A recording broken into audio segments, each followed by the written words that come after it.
Hello, and welcome back to the Galactic Family Podcast, where we explore the unseen realms of consciousness, cosmic connection, and the inner awakening of your soul. Today, we're joined by a truly gifted soul, Lindsey LaTham.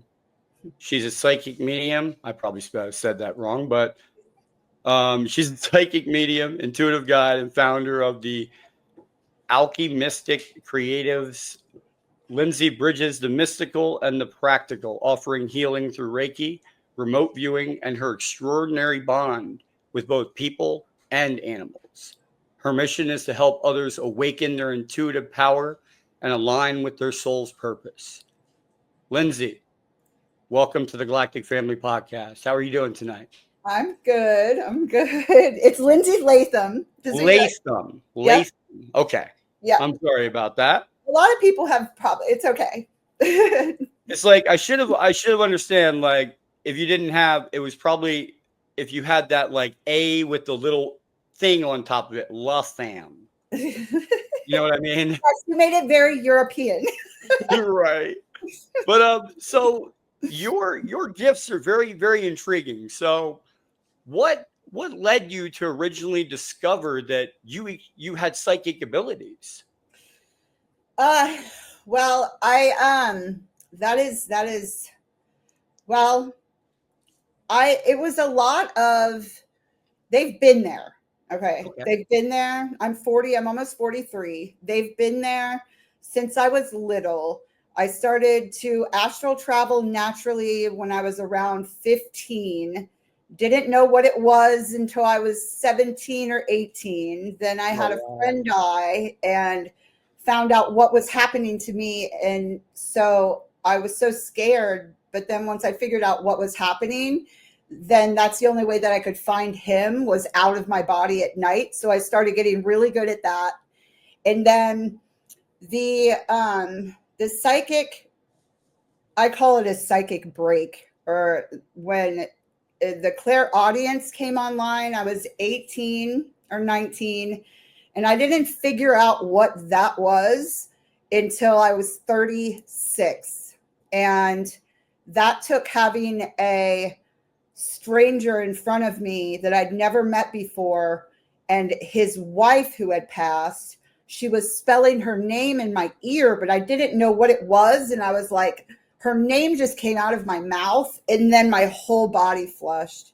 And I knew, I was like, oh, so the voices, you got to go through this whole process of getting through the conditioning, because we're conditioned to believe that if you hear voices, you're crazy. If you hear voices, you belong in a mental institution. If you hear voices, you're schizophrenic, which I've been diagnosed with paranoid schizophrenia before by the Social Security people when I was 18, I think.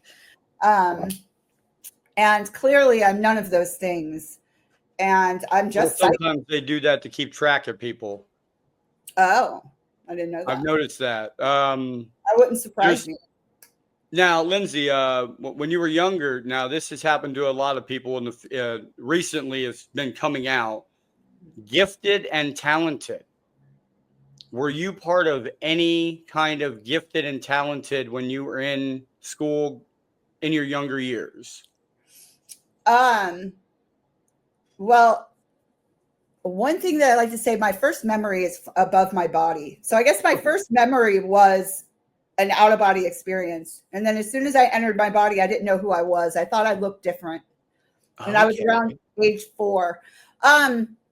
I have heard that too. One person that has talked to me about that has said that it's almost like one soul is dying, but it still wants to live. And another one is kind of merging, making it whole again. I have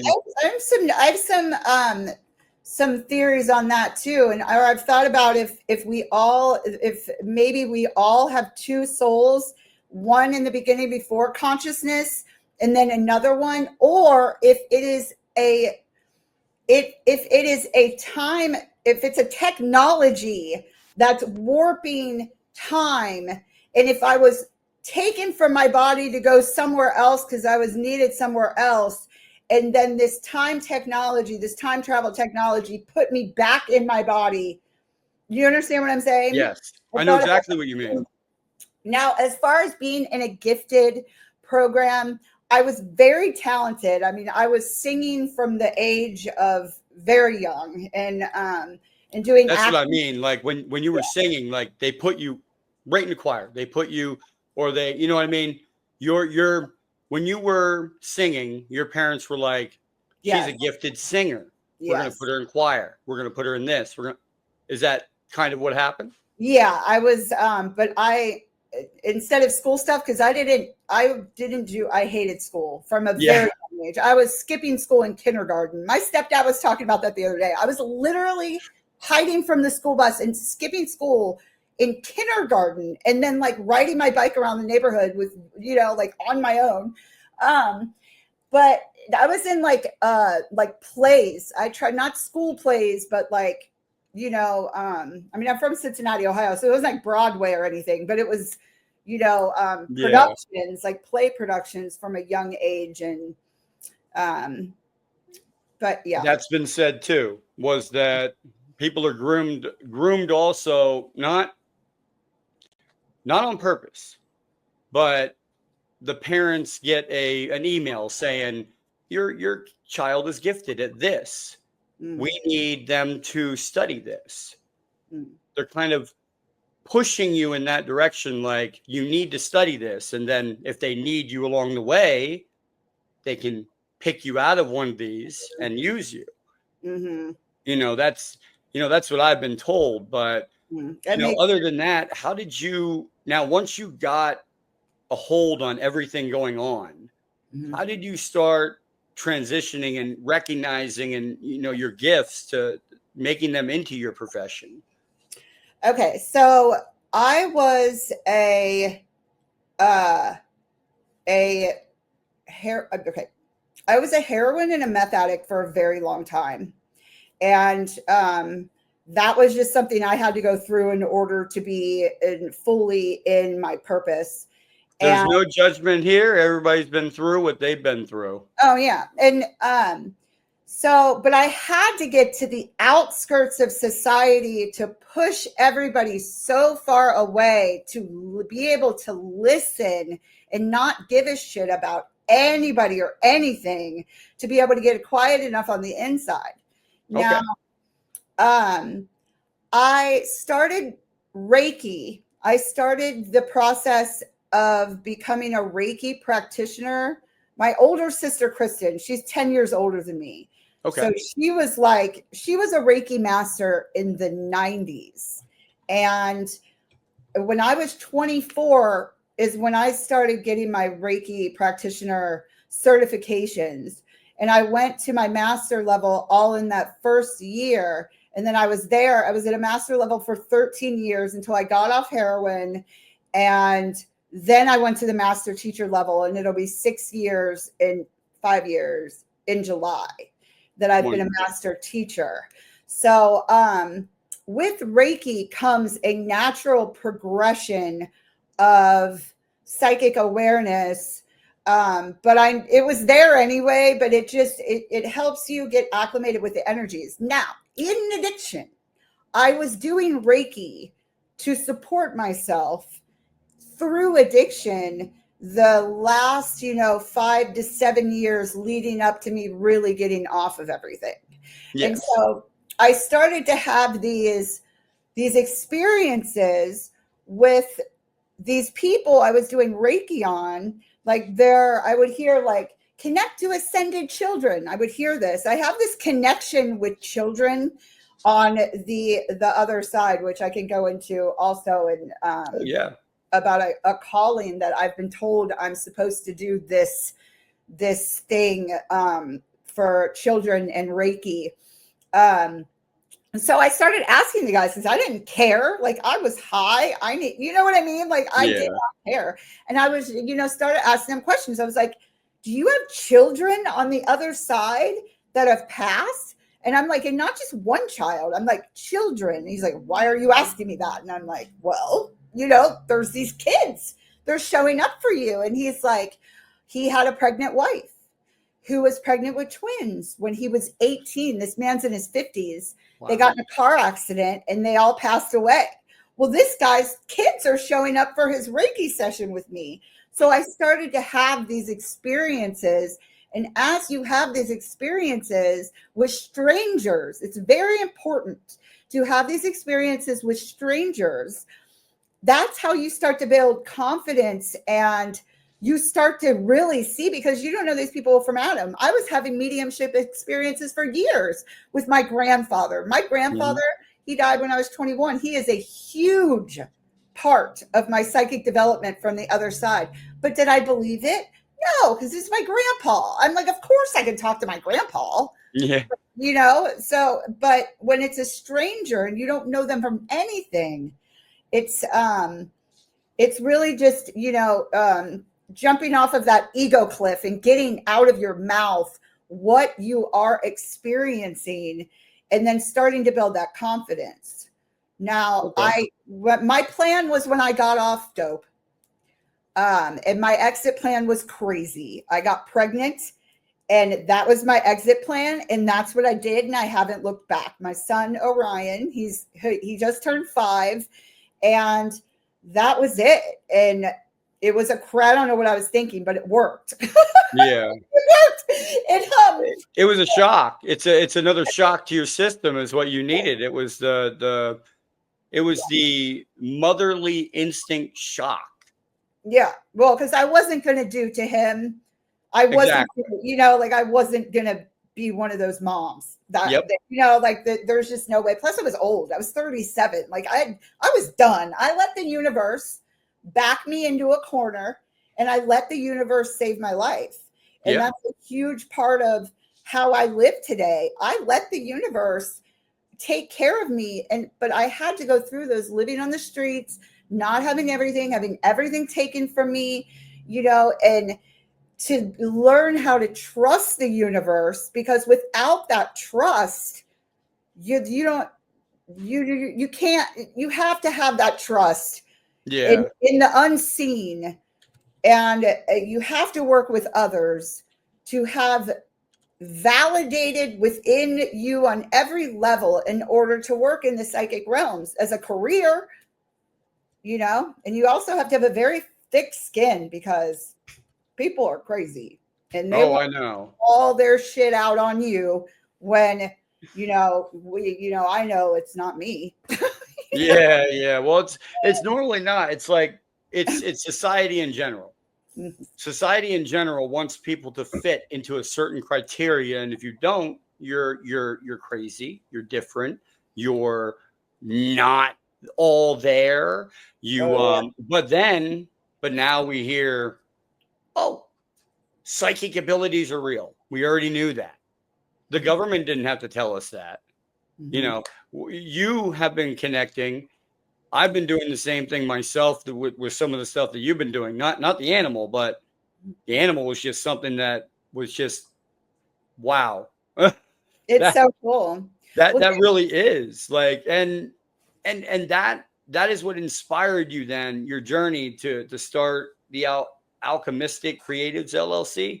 Well, right. So in addiction, I wanted to start this business. My plan was, it was Universal Healing and Psychic Arts. That was the name of the business. So when that was my first business, but I forgot to pay something. And so they dissolved my business. Well, I'm like, okay, this is my old identity dying, and I need to just move forward. And it was cheaper for me to just start another LLC than to have to deal with it. Okay. So an Alchemistic Creatives was born because there is so much that goes into what I do. I mean, I'm a psychic, I'm a Reiki teacher, I'm an animal communicator, I'm a medium. It's like there's so much. And so under the umbrella of Alchemistic Creatives, it's like I can do whatever I want. And it's also without the psychic, the word psychic kind of I like intuitive. Yeah, it's less abrasive because psychics have such a bad rap, and that's on purpose. It's on total purpose. And one day that won't be true anymore. But Well, um it's like why did the U.S. government change from UFO to UAP? Because it sounds better. what is UAP? UFO was well, you know what UFO is, Yeah, yeah. unknown air. UAP is unknown aerial phenomenon. Hmm. Hmm. Yeah, because there's so many different. Unidentified aerial phenomenon. Yeah, because it's UAP, they because UFO was a term that the government used and everybody laughed about. Everybody laughed at everybody. yeah. Then the government wanted people to take it seriously. Now we're in Congress now. Mhm. UAP is now the new cool word for, or USO, um, underwater submerged Oh or God. unknown submerged object. I don't think they know either. Or unidentified submerged object. It's weird. It's like I just call it's unidentified. Yeah. I It's mean, that's all it is. it's really the human mind cannot even gasp or grasp or define what it is. So it's like it's one of those things. That's a big part of psychic development too. It's like the human mind is not capable of even putting into words a lot of the time what I do. It's like or what is actually happening that is so far beyond our conditioning that it's I don't know, it's hard to communicate sometimes, but I feel I have a way of articulating it, which is why I help people on social media with psychic development, because I've done so much intricate work with the mind that it is, and had to climb my way out and through so much with the mind that I'm able to identify what's going on in other people pretty much to help them get through it into so they can identify, because we're all doing it. We're all psychic at all Mhm. times. We're all having psychic experiences. We just don't know. It's so simple, it's difficult. It's the human mind makes everything so difficult when it's so ingrained in our natural way of being. It has just been miscategorized and mislabeled. So, Yes, and I've actually done a test, and I did it tonight, right before this show. I wanted to prove it to my wife. mhm, Now what I've been told is now when beings connect to us, mhm, their brains are more of a higher level of vibration. okay. They can connect to 10 to 15 different things at once and do that at once, right? I Now, mhm, you put 10 or no, now let's talk about the human brain. Human brain can only handle two forms of information at a time, meaning you can talk to your wife. You're talking to her. She's paying attention to you. You then she sits there, and while she's trying to pay attention to you, she's also watching a show, and she's eating at the same time, and she's watching that show, but she's also trying to pay attention to you. I said, you're going to forget what I told you. It'll filter out of your brain, and you'll slowly forget what I'm talking to you about. And it happened not once, twice in a row. I did that with her, mhm, and she forgot what I was talking to her about. And I'm like, I just proved it. mhm, So when beings connect, they connect to people, or they choose people that are on that higher vibration that can handle it, mhm. because you don't want to connect to a 1987 computer and try to give it information like we do now. You'll Right. fry it. Mhm. That's the same thing as psychics. Well, You that's what can't. we are. And that's Yes. what I tell people. We are computers. You have to command your inner body like a computer. Connect to Lindsay's energy.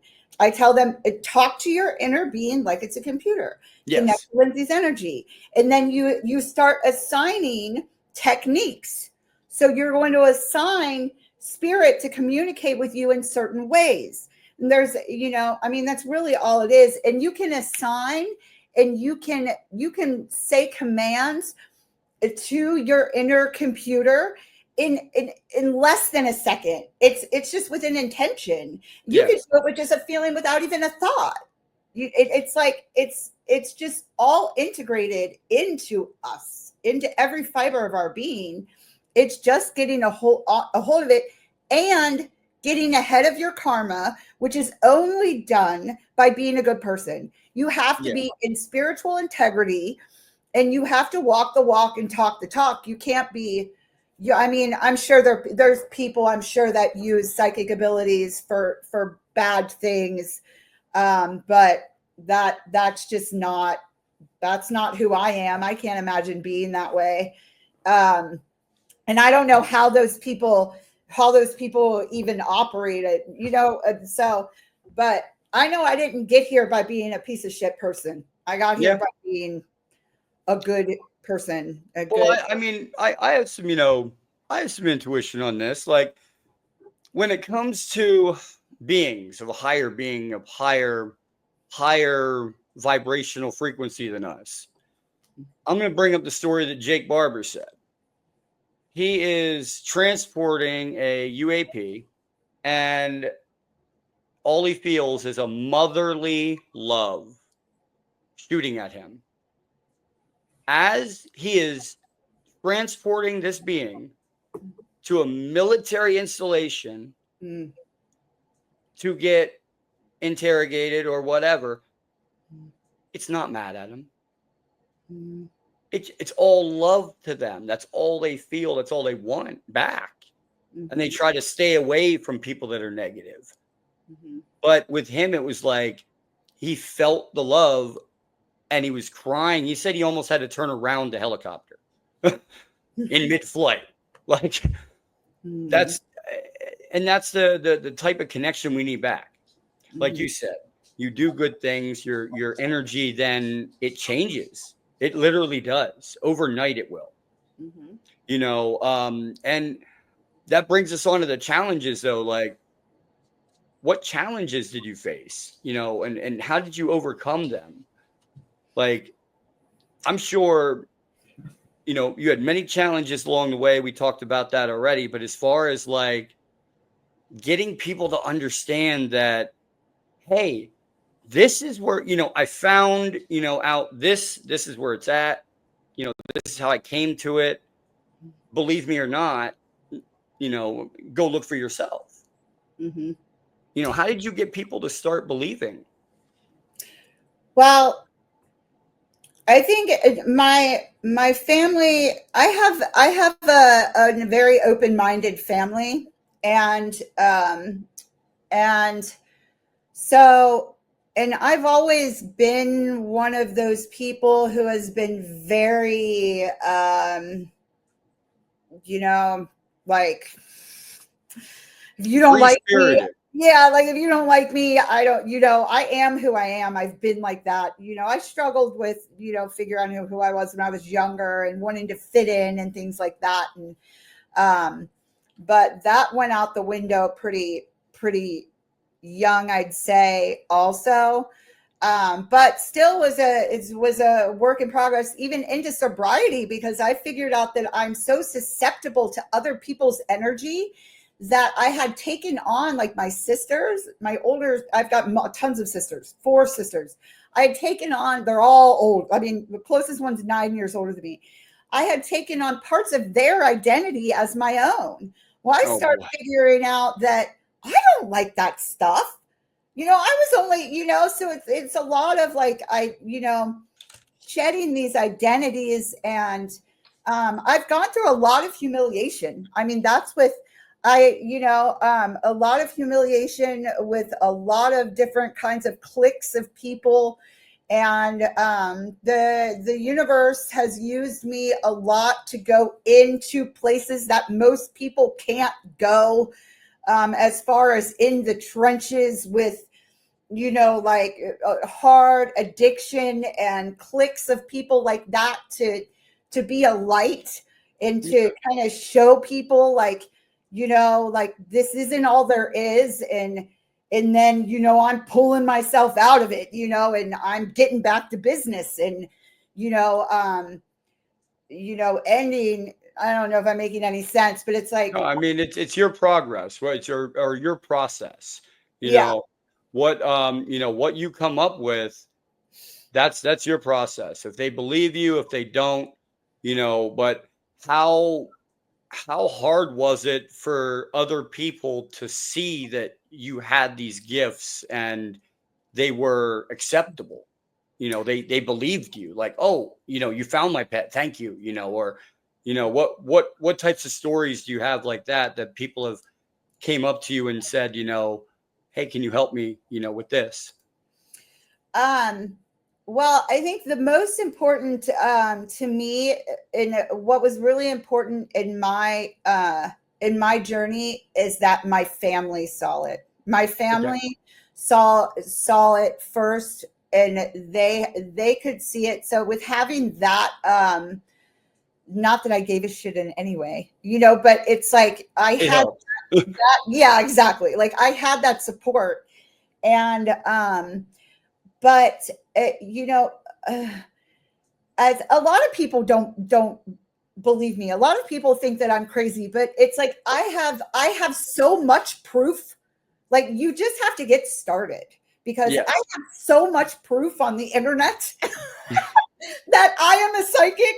I am just at the point where it's like nobody can deny me, because they can try, but they're gonna lose, because I just got started, and I started building credibility by working for the psychic hotlines and building up reviews and having Yes. an Etsy shop. I started at the bottom. I used to charge $5 for, things, and very cheap, to get practice and to build the confidence in the reviews and The backing. the credit. Yeah. And it's a process too, because you've got that imposter syndrome. But I had to go through all that. But even that, it's like after so much proof, the imposter syndrome can't even exist anymore, because it's just pointless. Yeah, you're like, well, listen, if you don't believe me, well, then you can talk to this person. I found their pet within, like, 5 feet, or you can talk to this person. I don't I've, even I've waste my time with that. I don't. If Yeah, I somebody know. if somebody has an issue and they are questioning me, I don't even work with people like that anymore, because I don't It's not worth it. know. I don't have anything to prove to anybody. This That's is right. this is who I am, and if they're doubting me, then I'm not their reader. It's just I'm not for them. So how does it work from your perspective? Your psychic mediumship. Do you go into somebody comes up and they'll give you, hey, I lost my pet, and you go into a quiet room and you meditate, or from your perspective, how does that work? Okay, so with pets, do you want it pets or humans? Which Whichever one you want to start with. It don't matter. Okay, so I started with humans, Okay. and with the mediumship, and humans. Okay, the biggest part about mediumship is getting your boundaries, having your boundaries, so things aren't talking to you all the time that you don't want talking to you. Okay. So there's a whole process that you have to go through with that also, because if you think about it, how are you going to know how to control your boundaries if you weren't first out of control? Yes. So it's like you have to go from the ground up in order to be able to control those things. Okay. And then there's other things that can help. Like I have my main mentor is Sarah. She's Sarah Eagle Woman. She's a Native American Navajo shaman. She's out of LA. She's absolutely amazing.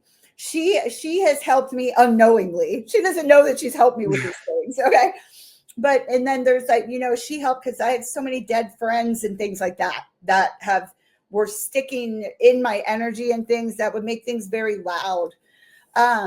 So I contact people by name, and then if they show up and I'm able to connect to their energy, which 99% of the time that's how it is, but it does happen that I'm not able to get the person. It's probably me, not them, and also, you don't know all the circumstances. Let's say but I go to you and, I just, did something very cruel and my son passed away. And I'm like, I did something cruel to my son or something. And I come up to you and I'm like, hey, connect to this person.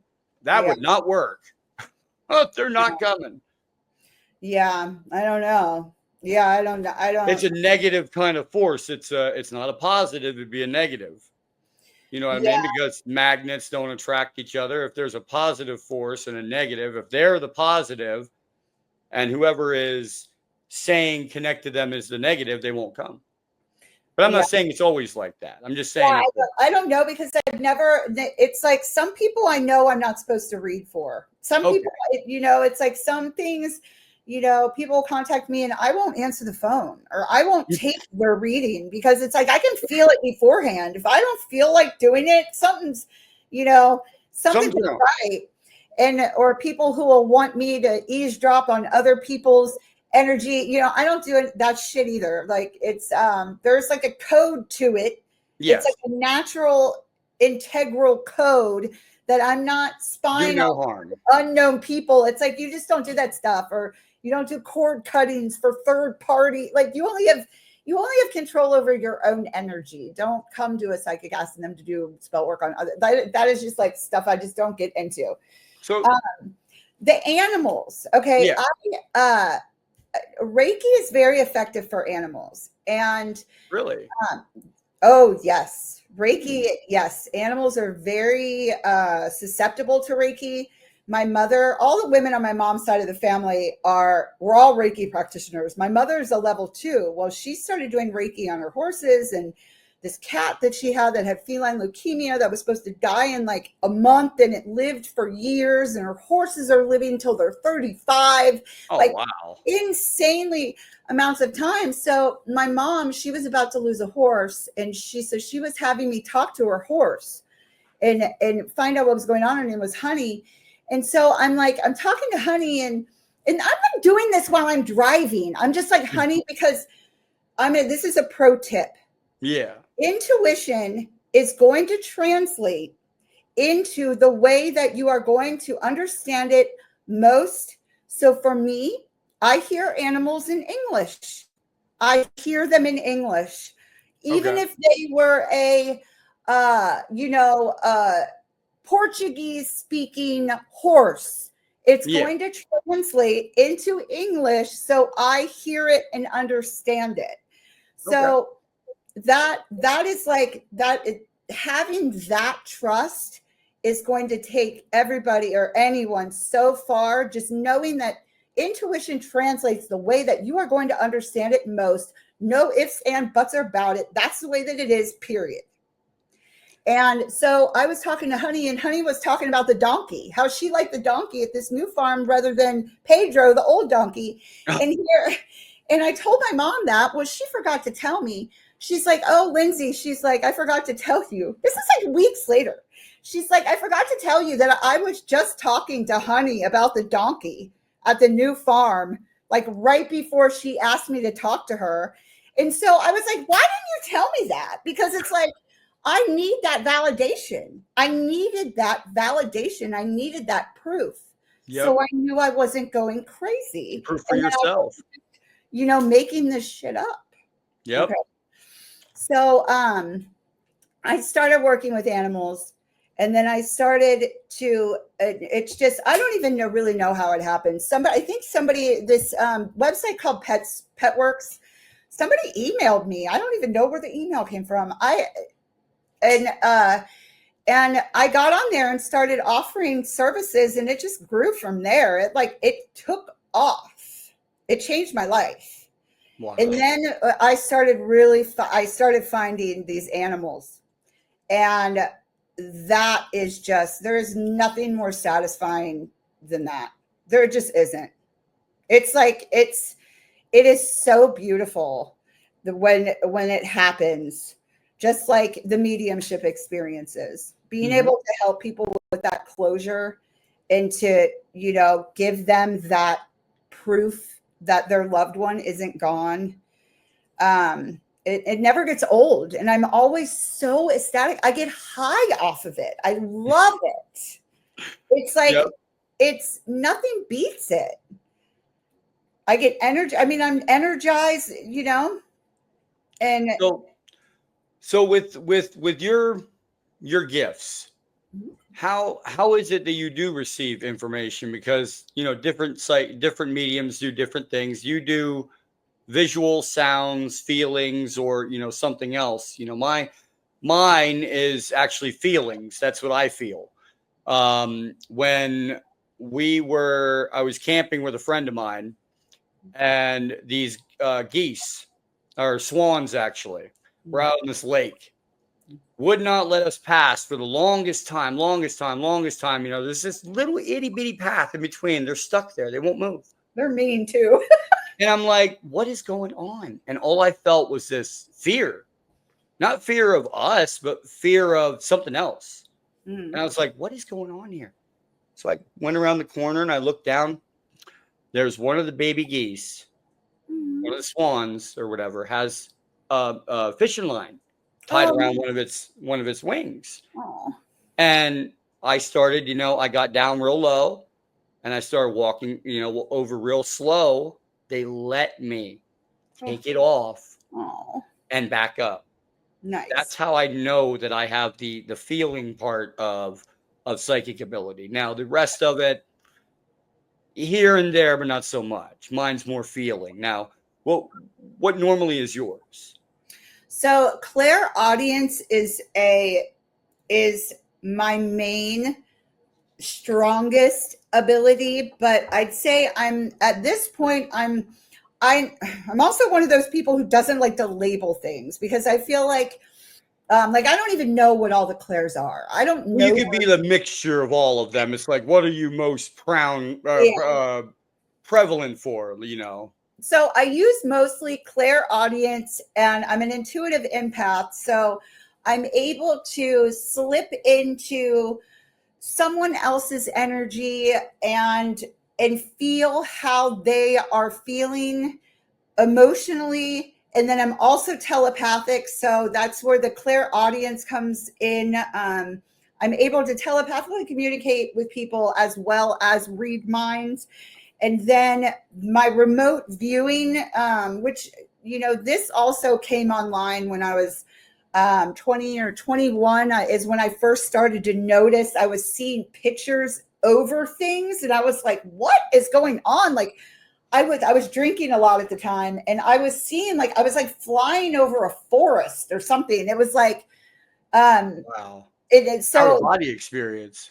Oh, I was awake. So that is another thing. So I travel between realms. It's like I am a bridge between the living here and everything else. So I'm able to be here and there at the same time.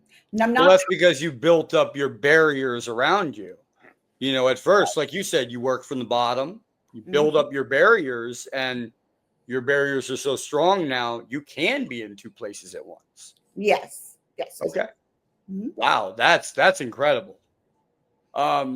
So have you had any experiences that change the way that you understand your own abilities? Oh gosh. Yes, all the time. I'll bet you love a challenge. So anything that comes at you, you're like, I'm trying it. Yes. Oh gosh, there's so much. I mean, what's coming to mind is the astral traveling stuff when that popped off. I mean, when I had my psychic awakening, it was brutal. I mean, I had an attachment. I had a reptilian attachment for a very long time, and I'm an Incan for like my first time on this planet or something like that, I'm connected to the Incan shamans, like Okay. very spiritual. Past life. Yes. But so much to where I was given a mask through a friend that was made by an Incan shaman from Costa Rica to repel this reptilian that was finally detached from my body. And I mean, there's so much. I mean, well, no, it makes sense though. All right, because I have heard stories, different stories that the reptilians, now some of them, not saying all, it's just like us. We're a species of humans. Some of us are good, some of us are bad. That's not to say that all reptilians are bad, not all are good. But the ones that are bad, the ones that I've heard, they attach because they like to feed on that. Then you can't grow. So probably once that attachment was gone, you were like, yep, exactly. It was within a year of when that attachment was gone. I knew I was okay. It was like the I'm glad that you said that, because that, and I didn't even think about that, because a healer showed up out of nowhere who was like from Australia, and I'm living in Austin, Texas. Like 2 healers showed up out of the woodwork, removed this thing. Then another one of my clients was in Costa Rica hanging out with the Incan shamans, and he knew that, I had a connection with the Incan shamans, and he knew that about the detachment. And the Incan shamans, the way they presented it to him was that you have a friend that needs help with repelling reptilian vibration and lower vibrational beings. Give her this, or give them this. yes. He knew who it was supposed to go to. So he gets back from Costa Rica, gives me this mask. This mask starts rearranging my life. It was, and in addiction, everybody has something attached to them. And that mask, it aggravated the things in people. And so it was crazy. And part of the lesson was with the mask is that I was supposed to let it go. Well, now that I'm thinking about it, right before I went in to treatment, pregnant, getting off of everything, is when I let go of that mask. And the mediumship stuff, I think I started to pop off a little bit before all of that. It was all around the same time. It's probably like a trickle. Like you started having an ability, and then something out there was like, oh, we can't let her have this ability right now. Let's attach and just, we can just, they suck the energy, the good vibes, the good vibrational energy from you, so you can't build it up. But when they're gone, it's like, I thought it was gone, to be honest with you. I thought I had gotten rid of it, because it when it attached, it tried to get me to kill myself. It was what it was doing. And I didn't want to kill myself, but I was going to do it. And that started my my awakening. Relationship with source, because I was literally getting up to go kill myself. This is heavy. This is so heavy, but this is how it went. I mean, it's scary shit. And another voice, it was an angelic voice, was like, no, she's not ready yet. I heard that. And that was all I needed to hear. That was all the power that I needed. And I figured out how to get control over my mind, because I was at a very low point. I was heartbroken. I was addicted to drugs. I was all of these things, because you have to be at a very low point for them to even connect to you, these reptilian things. And once that angelic voice took over, that's all I needed. I was able to get control over my mind and get out of it. So I thought it was gone.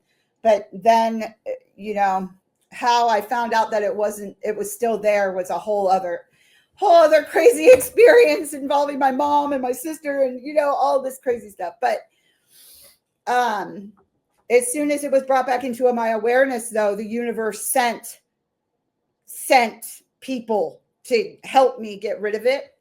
And then things, That is usually what happens too, is it's not now.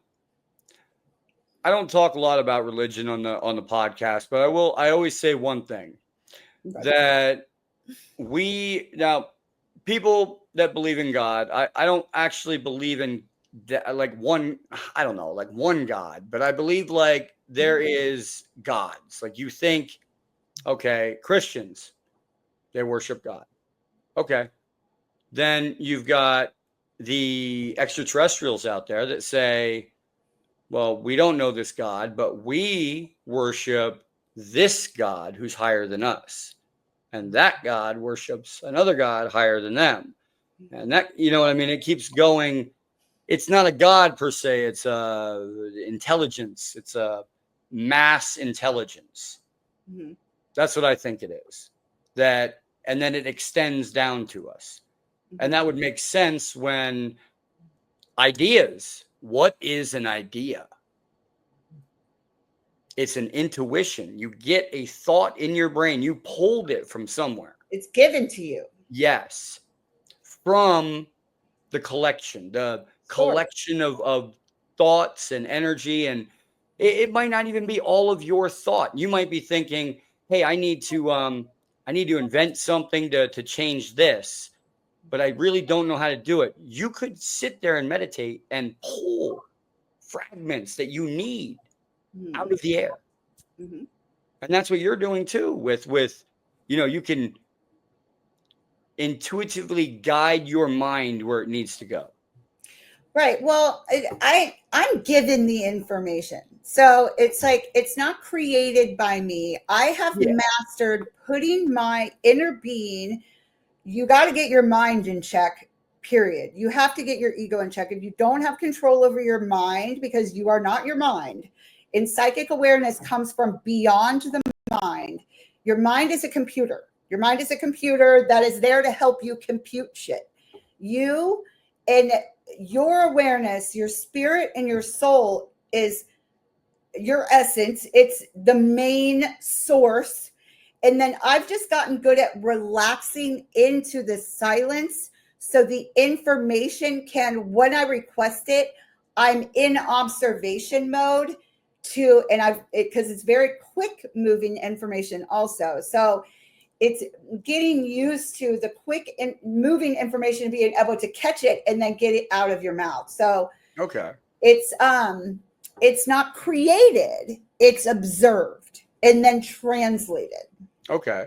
So when you're in that state, how do you protect your energy and actually set boundaries when you work with people? Like, how do you start that process of actually protecting yourself first?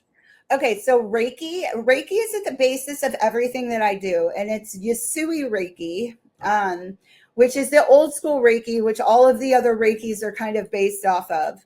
Okay. And I work directly with a master teacher to learn. I know I see all these people with these self-attunements and things like that, and it scares the crap out of me because people are attuning themselves to darker things and mistaking it for Reiki when it's not Reiki, and it's scary to me. Yeah. It's very scary. I'm like, what do you mean you're self-attuning? Like that, it doesn't work that way. You have to work with a master teacher, and it has to be passed to you. Unity, unify. It's like we need each other to do these things. It's not something that you do on your own. It's like a magnet. You've got negative and positive on the magnet, and you need two sides to work on in one direction and one. Give it symbolism as per se. You need two to become one. Yeah, exactly. So Reiki is the basis of everything that I do. And lately, I'd say about a year now, I have been working with the Ascended Masters. I've been working. Have you heard of the book, The Sophia Code? Yes. Okay. So I have been working with White Buffalo Woman, Isis, Hathor, Green Terra. Green Terra actually attuned me to a new level of Reiki not too long ago.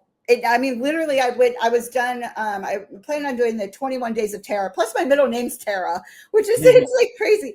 And so I've been doing the Om Tare Tutare Tore Soha, the chanting and stuff, and the meditation and things. And I was going to do only 21 days, but it ended up being way longer. And so when I sat down to do the chanting one night, she was there and she was directing me. And when I was done, I stood up. And of course, I'm seeing all of this spiritually around me while I'm in like moving meditation. Nobody's with, in physical reality with me. And when she stood me up, she wrote these symbols in my palms. And I was like, oh my God. So when it was done, like I was actually in a ceremony with all of my ancestors and everything around me. I was graduating. Like I had completed an initiation. And so I started doing research. I'm like, what is this symbol? I'm looking at ancient Tibet. I'm looking at ancient Greece. Da, da, da, da. Here, it's a Yusui Reiki symbol that I didn't know about. And Wow. it's for the it's for the protection. It establishes, this is so crazy. The symbol establishes in a relationship for the protection of the family, for the healing of the family. It's like this symbol, she established this relationship with me, attuned my hands to use it, and then like cleared my lineage and cleared my bloodline, and then gave me the power to do so. I channel it now. I channel it every day, and so it's just like a bubble around. So it's almost like a bubble of energy around you when you're somewhere else. What are you talking about? Oh, so okay. So whenever I'm going to begin working, I do this a bunch of times a day whenever I want. So really, I mean, it can be as complicated as picturing roots going down to the soul of Gaia, down to the core of the earth and pulling it up into my body. And then from the universe above, pulling the white light down through my crown chakra, and then letting the white light energy filling up my body until it's absolutely full and it sprouts off the top and it starts to fill my body around. So I'm in this egg of white light. Yeah. That is what I do, it's like I channel it. It's one of the first things I do when I wake up, like within the first hour most days, or if I'm going to be, consciously beginning to work, when I'm going to do a session with animals, or I'm sitting down to do a location report to where I'm going to, work on locating somebody's animal. I'm doing that. Reiki is the basis of everything that I do. Okay. Because it is the protection. It is the, once you're a master level, Reiki lives within you. You are the Reiki. It doesn't have to be channeled. It's literally flowing in and out of my body at all times. So it's just there. Like I am it. It's an energetic force field. Yes. Kind of. Or a propeller. It's force field. I'd say would be accurate. It's are you familiar with Reiki? I am. Before I left the military, I retired. They had us go through a 2-week course like before we got out because we had serious PTSD. And we went through the whole course, the Reiki, the what was it with the needles in the skin? Acupuncture. We went we went through acupuncture, the single therapy, to group therapy, to then we even went on Indian grounds and did trips and stuff like that, and it was okay. It wasn't bad, but it taught me a lot, and that's when I started. Like after that, I got into MUFON, and then started seeing just all this weird stuff. And I was like, this cannot be just run of the mill stuff everybody sees every day. And I started digging more into it, and then, made the podcast and started connecting with people, because the more connections we have, the more information we have. Nobody can tell you you're wrong. Oh no, I heard right here. Lindsay LaTham. She said, Latham, my gosh. I'm going to get it. Lindsey LaTham. There we go. Talk to her.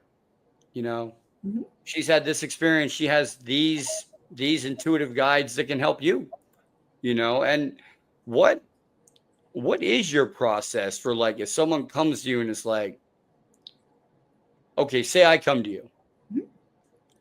My dog is ripping apart my cushions every time, you know, I'm leaving, and what, you know, I want you to communicate with my animal. How would you go about doing that? Okay, so we would set up a session, and it would be a virtual session, and I do 30-minute sessions or half an hour sessions. And so before the session, I would ask for a photo of the animal for connection purposes, because I connect via Reiki. Because once you're a level 2 in Reiki, you have the long distance symbol. And this stuff has evolved, but this is my roots. So it's where I came from. So once with that long distance symbol, and when I say symbols, when you go through the process with a master teacher, you're getting these symbols ingrained into your body, into your chakra system, and into your hands. And so I can heal over long distances. So it transcends time and space, this symbol. I don't need to be in a room with anyone. I can heal I can heal from anywhere. So I do the connection process before the session. So I have connection with the animal. And then I get on a virtual meeting like we're doing right here. And then I start to do an energetic assessment of the animal. So, and I just ask the animal, why are you tearing up the cushions? What is going on? And then what information I'm given is what information comes out of my mouth. So, and then I also do an energetic scan of the animal to see if there's anything else going on or what comes up as I'm scanning energetically, because I'm an energy reader also. So I'm able to look at a body or look at an animal, and it's almost like having a bunch of different lenses that I can put on at the same time and see. So an energy always looks different also. So I may see a blockage in the throat, or I may start coughing. And so I know that there's something going on with the throat. It's like literally I use my whole body, mental, emotional, spiritual, physical, as a map as to what I am intending to do. So my body becomes a map of who and what I am assessing and what I'm working on. Okay. I'm getting it now, because you're making your body a conduit for energy. It's a conduit, and anybody knows the first law of thermodynamics is energy cannot be destroyed. So if it can't be destroyed, where does it go?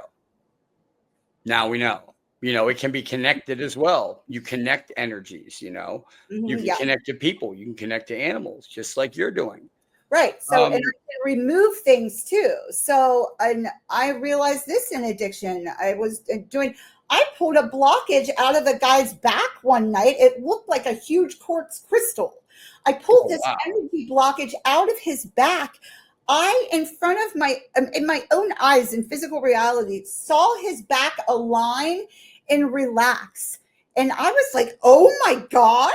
And saw him 3 months later, his back still didn't hurt. And this was an older guy. Like he was, and he had been having back problems forever. So once I knew that, I was like, oh. So then it's like it's all about intuition and creativity and just going with it. So it's like things will show up and I'll pull them. It's like pulling them out. Like I look like I'm crazy, but I don't care, because it's like what I'm doing is helping people and it's working. So who cares how crazy or what people think of me? It's like I'm done. Look, all legal practices started out at the trial phase. It didn't just go, here's the aspirin. No, we went to trial phases before we actually went to FDA approval. So it's almost like you went through your trials in the beginning of your life, and now you are psychically approved, you know, like by me. You can tap into your own energies, and that's really fascinating. So it's like, do all animals, like, all right, can you connect to different animals? Like you said, like you can connect to cats, you can connect to dogs. Do they have the same energy, or is it unique to that kind of animal? They all have different personalities. That's the best way that I can put it. I have connected to, I don't think that there's anything that I can't connect to. If I want to talk to an ant, you can talk to an ant. If I want to talk to a tree, I mean, I'll talk to a table if it'll talk to me back. You know, it's like I'm not. I do not. I don't think that I know everything, and I know that I know nothing at the same time. Do you know what I'm saying? So it's like there's nothing that's off the table. I live in the realm of complete possibility. Like everything is possible, and I wouldn't say a different energy. It's personalities. Now I have seen consistencies, like with cats. Cats are very psychic. Cats, and this is like a pattern that I've seen with cats of them being psychic. It's phenomenal. Do you think that could be also back to Egyptian time, ancient times, because they worship cats? It's something. Yeah, I mean, I've heard other theories too. One of my best friends, Heather, she thinks cats are aliens. That's not off the table for me either. I'm like, it makes total sense to me now that, you know, she's like, I wonder how far you could take a lineage back of a cat. Oh, no. I've met a cat who was an Egyptian goddess. She told me, it's a friend's cat. Her name's Nyla. She told me she was a goddess in ancient Egypt, and she taught me about the dark light. She taught me about a healing light.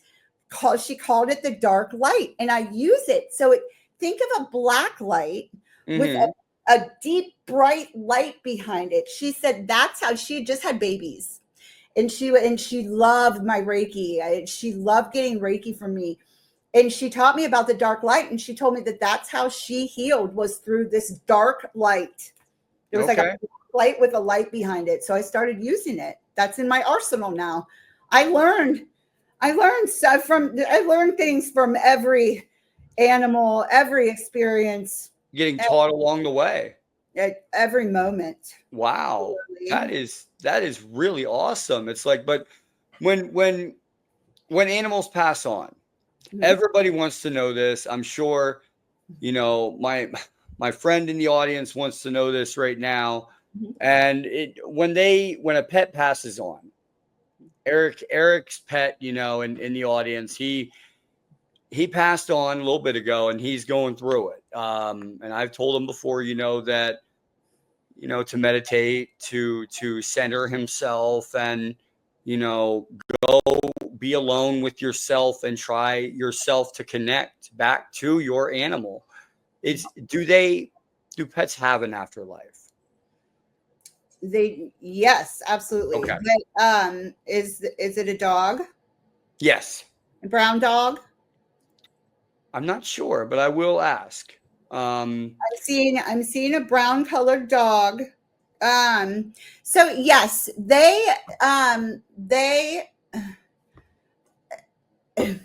okay.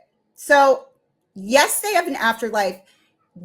From my understanding, they have an original form, kind of like we have an original form. We have somewhere that we came from down here. I mean, at least I know I do, my origins. Now, I have had the same familiar, which we call our pets sometimes familiars. Yes.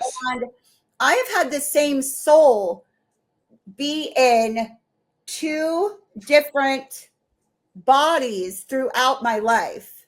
Well, 3 possibly.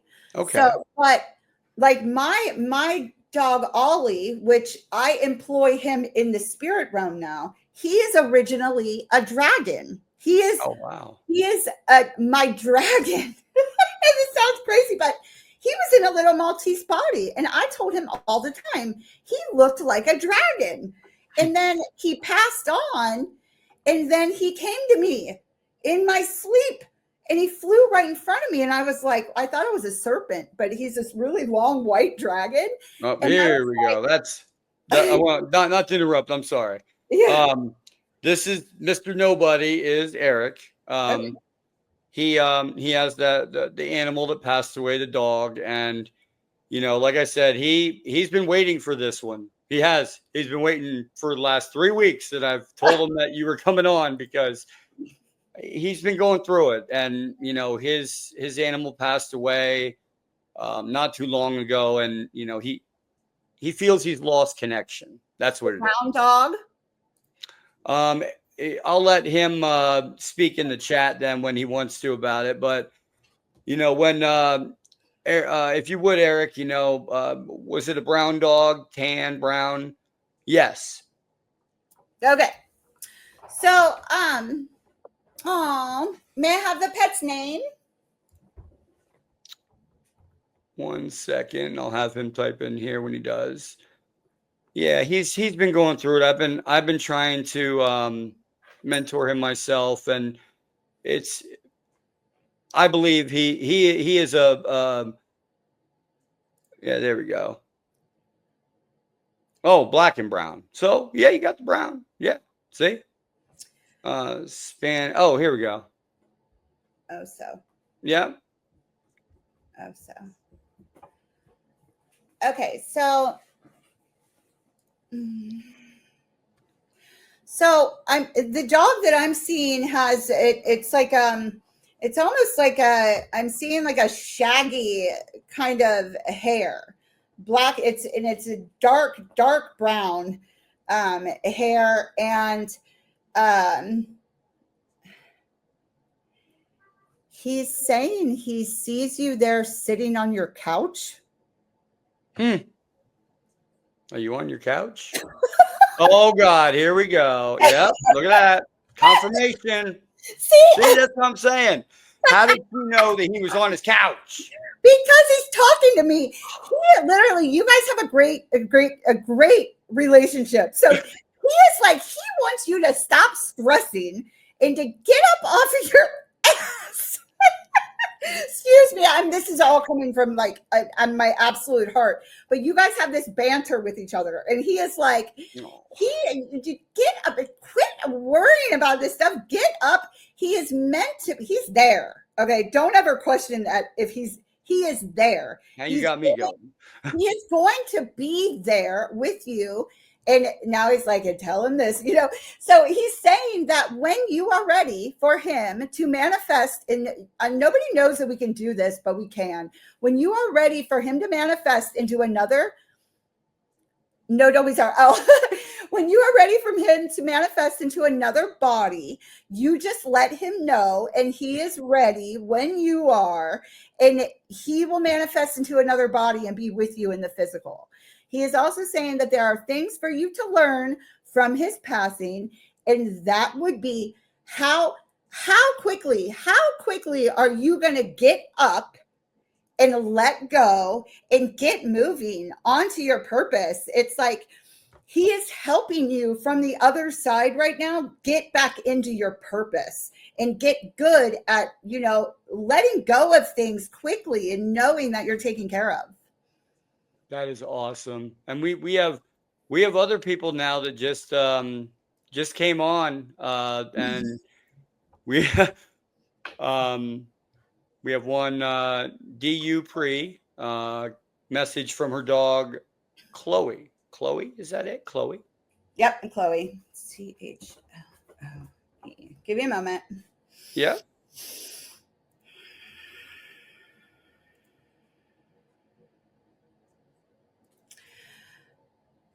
Okay, so Chloe, I'm seeing as there. I'm getting a little confused right here. I'm seeing a smaller dog. Almost, it's not like a. I don't even know. I don't know what kind of dog she is. It's not a wiener dog because she's white and brown and floppy ears, but small. Is that her? Oh, let's see. Dupree, is that the animal that she is talking about? Chloe? That's either her or I'm seeing a little white fluffy dog that's probably Yeah, small and there you white. go. Okay. Okay. So Yeah, actually, you got it. Multi-poo. Yep, yep. So you got it. All right. Oh.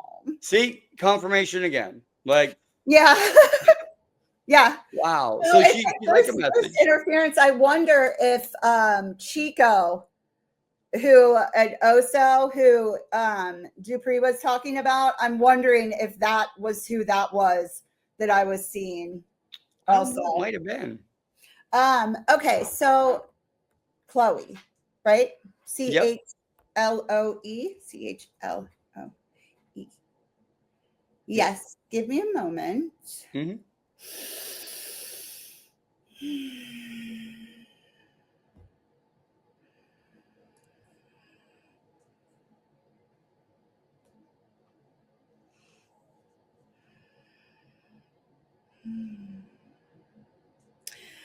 Okay, so with Chloe, I'm seeing the communication audibly. I'm having, but she's showing me her walking around your feet as you sit in a almost like kind of like a recliner chair, or it could be like one of those like favorite chairs in a living room. And it's either she used to go around your chair, or she liked to lick your feet. There was something about your feet in her, by your feet, in your chair. The chair looks like it could be a dark green color or a dark blue color. That is awesome. Was that what she looked like, Dupree? Was that her? I know Dupree said small white. Oh, she's small white. Yep. Floppy ears? That's your friend, right, Dupree? Oh, no. That's who I was talking about. I'm sorry, Dupree. See, I'm confused. That was Dupree is talking to the multi-plu is Chloe, correct? That is yes, Chloe. Yes. Okay, yeah. I'm sorry. I was thinking because that was your message from her about the chair and the feet. That was from Chloe. Okay. The person that we were talking to beforehand said that he had another dog, Chico. No, it was a bird. Hold on, let me see here. Okay. I got it here. Right here. Oh, it's a bird. Okay, gotcha. And he wanted to know if actually there was any messages from him either. So we'll have that as the next one, and this one will be the first one for her. Is it just the chair and the licking of the feet? Yeah, I'm not. She's just showing me that is how she is proving that she's here. Okay. Awesome. Or with you. That is so cool. So here's message from my bird Chico. Okay, is there somebody here with a dog? Anybody else with a dog? A dog that has a long nose, is small, floppy ears, white with brown and maybe black, like coloring. It's some kind of mixture. It doesn't look like a Chihuahua, but it looks like it could be like a Chiweenie or something like that, maybe. Because I'm seeing one of those could also be somebody's pet who is also passed on. Right. Right. It's just it's somebody. It's a dog that was there that I was seeing along with the white dog. The bird. Let me see.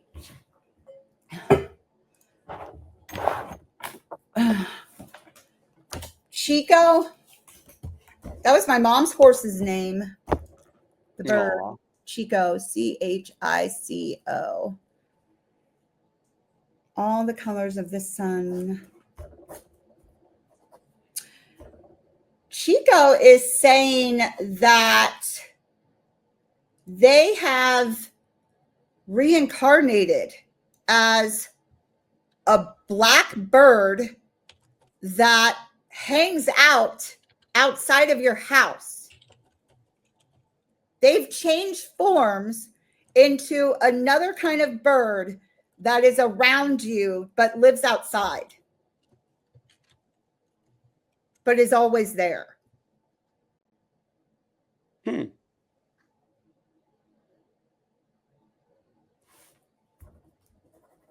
All right, let's see here. Oh, Mr. Nobody said he does have. That's my friend Eric. He does have. Oh yeah. Yeah. And okay, so it's a lie. Now let's not confuse them. So we'll stay on track. We got the bird, and hangs outside my window home in Taiwan. Does his bird hang out there? Chico says that he has reincarnated into another bird body that is black, and says that it hangs around, yes, outside. I have no idea about the animal life in Taiwan. Okay, so it's just like you got that animal is now reincarnated, and that is now what it told me. Yes, that is awesome. That is really awesome. Yeah, look, it's awesome if he notices a black bird around. Yeah, sounds like it. Wait, sounds like a mina bird.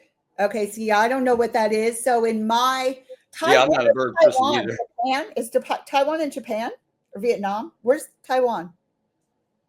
Oh boy, somebody do a fact check on me too, because I'm gonna geek out here. Taiwan, I think it's either Vietnam, I think Japan, or Thailand. Thailand. It's gotta be Thailand. One of those Thailand, awesome Taiwan. Here we have crows. We have black crows, or we have ravens. We have black crows and ravens. But yeah, it's a black bird. Oh my gosh! You know what? John, go ahead. You can slaughter me for this. Go ahead. I forgot. Okay. Taiwan is its own independent nation. Oh. I forgot about that. Taiwan's an island right off the coast of China. And I'm like, I blanked on that. I'm so sorry. That's right. Because yes. Okay. So yeah, it's like in between Japan and China or something. Yeah. It's off the coast. It's its own island. Yep. I'm sorry about that. But yeah, John, so that's what's going on with yours. And getting back to, now we will go back. He does have 2 other dogs. Okay. So what we were seeing was the one probably that was just around was one of them. Yeah. So your Chihuahua is showing up in the spirit. You didn't interrupt. Don't. You're not interrupting. Nobody is. I'm the one controlling the chat. I always feel like I'm interrupting people. Always. I do. So if there is anybody out there that would like any other, along the way, I will tag your questions and we'll answer them along the way. So now we found out that, I know, John. I know. Don't worry about that. I know. Hyperdimensional computing. I know. Yeah, John Helos. He's a really, really fun guest I had on here a couple weeks ago. Oh, nice. And he's more into hyperdimensional computing and the blow your brain up scientific stuff. Rad. Yeah, he blew it up. He blew the podcast up. But pets have an afterlife. Yeah. They go on. They go on, and they reincarnate. They come back to us. Yeah. And now, it's my experience. Now that we've figured that out, you know, how does Reiki healing work? And, you know, how does that help people and animals? Okay, so Reiki, Yusui Reiki is only capable of healing, and it works on the four energy bodies: mental, emotional, spiritual, physical. Everything fits into mental, emotional, spiritual, physical. And Reiki is universal, means universal life force energy. It is not capable of doing anything but healing. And it doesn't matter. It isn't capable. Even if I was doing Reiki on someone and I was having negative thinking, that doesn't matter, because the Reiki practitioner is a channel for the energy to move through. It's not actually me doing the healing. It is a passive. I can turn it into an active thing, but my body is used as a channel for it to move through. Okay. So it's not capable of harming. It takes the doubt off of, like, out of it, period, because it's not capable of harming anyone or anything. It's only capable of healing, and it goes where it needs to go, where it's needed. Okay. So you can, it's almost like a broken circuit. You know, you have a broken circuit in your body, and you are helping reconnect the energy flow. Absolutely. It's like having little tiny, in like the movie Willow, the brownies, the little guy, the little, yes, yeah, like like the little, it's like having these tiny little construction workers, like, in your body, like fixing mental, emotional, spiritual, physical energy. Everything is energy. It heals everything. You can do Reiki on your car. You can do Reiki on your water. You can, literally, you can use Reiki to heal anything that you want. And it's, I didn't believe it at first either, when I was young, until my sister did it on my knee one time, and I woke up the next day and it was 90% better. Now, and then it was like, oh my God, what is that? And then it was a couple of years later that I started getting my attunements to become a practitioner. So, but it won't work if you don't believe in it either. So if you're sitting there like, I don't believe in this, I don't believe it, then it's not going to work. Like, you have to let it, you have to accept it and let it work for you. Okay. Mm-hmm. So what's the most powerful or surprising healing experience that you witnessed? I know it's probably the, guy with the back, or, seeing what was coming out, that energy, that bad, negative stuff. But is there anything even worse than that you've had to help somebody through? Let me sit for a second. Let me ask, see what comes up. Somebody so. The main, to be honest with you, the main thing is me. If you would have known me before and to who I am today, in the miraculous change of who I was prior to who I am now, it's like, I've been able to heal myself. I've healed my knees through Reiki. When I was 21, I could it would pop out of place when I was walking. And I had to pick it up and twist it and pop it back into place. Like, I've healed my knees with Reiki, and a lot of things. Actually recently we got a puppy, and I had to let her go, because I have a 5-year-old, and he was not ready for the puppy, and he threw the puppy off the couch, and it was a multi-poo. It's a multi-poo mom. So she was a runt too. She probably weighed 3 pounds. Aww. One of her legs was like, crooked from her being thrown off the couch. And I went and I grabbed her and I told her, I was like, stretch out your arm. And she got on the floor and she stretched her arm out. She did what I asked her to do. And then I did Reiki on her I did Reiki on her a lot for a couple days. And within a week, she's up running. She's up running around and she's great. And that is awesome. There's a lot of things. I mean, my mom, I'm able to help people like in the moment remove pain, and it sometimes doesn't last forever. Like my mom has a lot of pain, but I can work on her for 10 minutes and she's good for 2 days. And there's a lot. But the whole, pulling, I've made people puke a couple times. What? Yeah. It was that bad.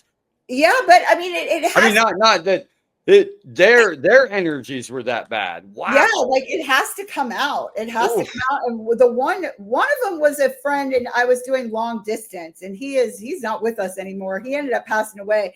But he threw up while he was on the phone with me, and the other guy was literally sitting next to me. I was doing Reiki, and he got up and had to go into the bathroom and was dry heaving. And I'll never forget. He looked up at me, and he was like, "What?" He was scared to death. What did you just do? Yeah, I was like, it must have had to come out. I was like, it's not anything bad.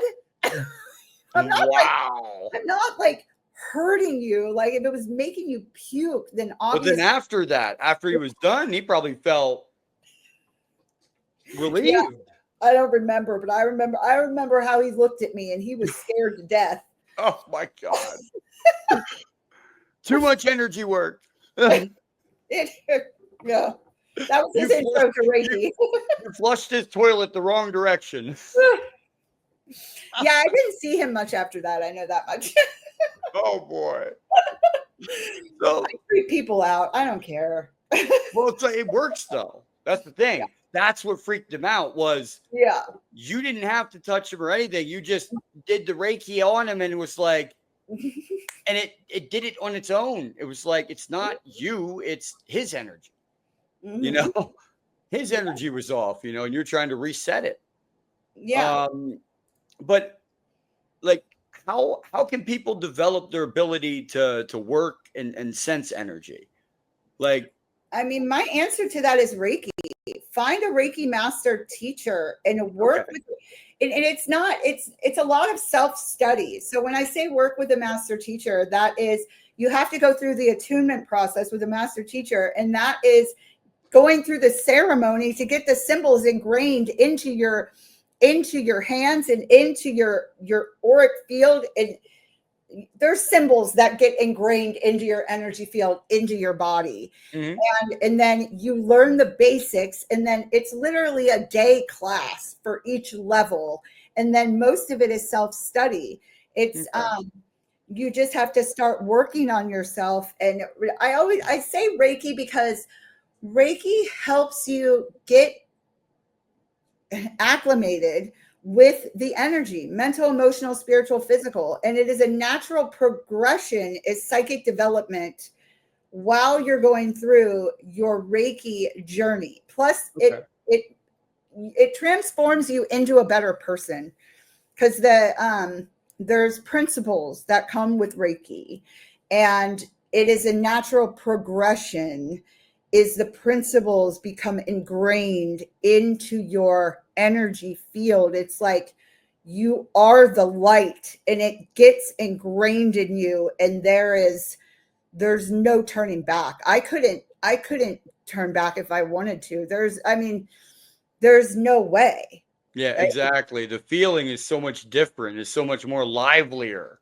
Like that's the way I feel. When it got turned on, it was like a giant spotlight going off saying, wow, I'm doing it. Like I can see it. I can feel it. I can, I can hear it. I can talk to it, now there's altered states of consciousness. People do ayahuasca. They do all this other stuff, and they'll do all this other, I myself went on my own journey through Native American.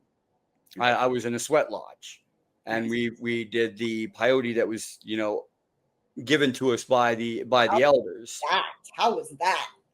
That was a trip. That was where I actually met my spirit guide and started my journey.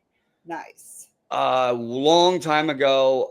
I've been doing this for about 25 years. I'm 40 now, so 15, 16 is when I had my experience. That's when you did the peyote. It was when you were 15 or 16? I was invited, special guest. My dad was with the tribe, and he had gotten a peace pipe from the elder, and he wanted to get the elder to bless it. And we walked up there, and the elder pulled me off to the side and said, you need to come with me. And my dad was like, whoa, whoa, whoa, whoa, what are you doing? He's like, no, it's okay. I see something in him. And I said, oh. And he said, will you allow this to happen? And I had to sign a lot of things and everything else. My dad signed it, and I went through it. Nice. Met my spirit guide, and that started my journey. Now, I know it can start the journey, but it doesn't have to continue to be the journey. Like, you might have to be in that altered state of consciousness at that time to start it. But you don't have to continuously be in that altered state, taking that to do that. You can do meditation after that, and it unlocks it just as well. So how does meditation play a role? Is that more of a role than an altered state, or is it it's a better version of it? So meditation I started doing L when I was 13, and that I've and at one point I remember understanding everything. I understood everything, the whole universe, everything clicked, and I was way up there. And then what goes up must come down. And it was like, I know now that once somebody hits that high of a consciousness, especially so young, that we have certain seals or switches that have been put in our auric fields that, well, when you go up that high and that much so early, then it's like it triggers something to knock you back down pretty much. Yes. Because a whole hell broke loose after that. And drugs are a big part of my story. They are. They have been up until I don't use any drugs now. Yeah. But it's like they have their place. They're there for a reason. Because I've questioned that. I've questioned it, and I've questioned it. Maybe I need my ADD medication to be able to really tap in and to be able to hear things. But then spirit will show me, no, you don't. That's bullshit. Yeah. That's just your mind wanting to, go back to where you don't need to be going. Because I recently just gave up ADD medication, I did the damn thing. I was just like, this is not helping me. It wasn't enough because my tolerance, and it was just having me on this loop of wanting other things. And addiction is a bitch, but it can be overcome for sure. But the drugs have their place. They have their place. And if that's something that somebody's struggling with, it's okay. You're exactly where you're supposed to be, as long as you are getting out of the way and you're letting the universe do what it needs to do to help you. And the goal is always to get out of it, because you don't need it. You don't need it. I'm not in an altered state.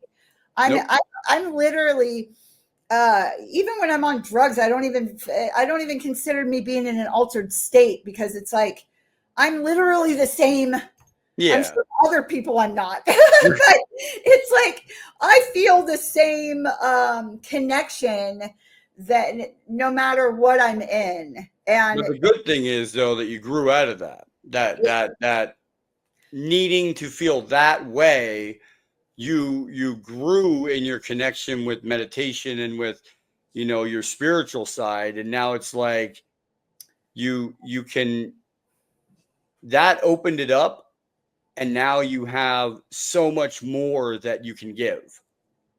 yeah, I don't even know if drugs really opened it up. It's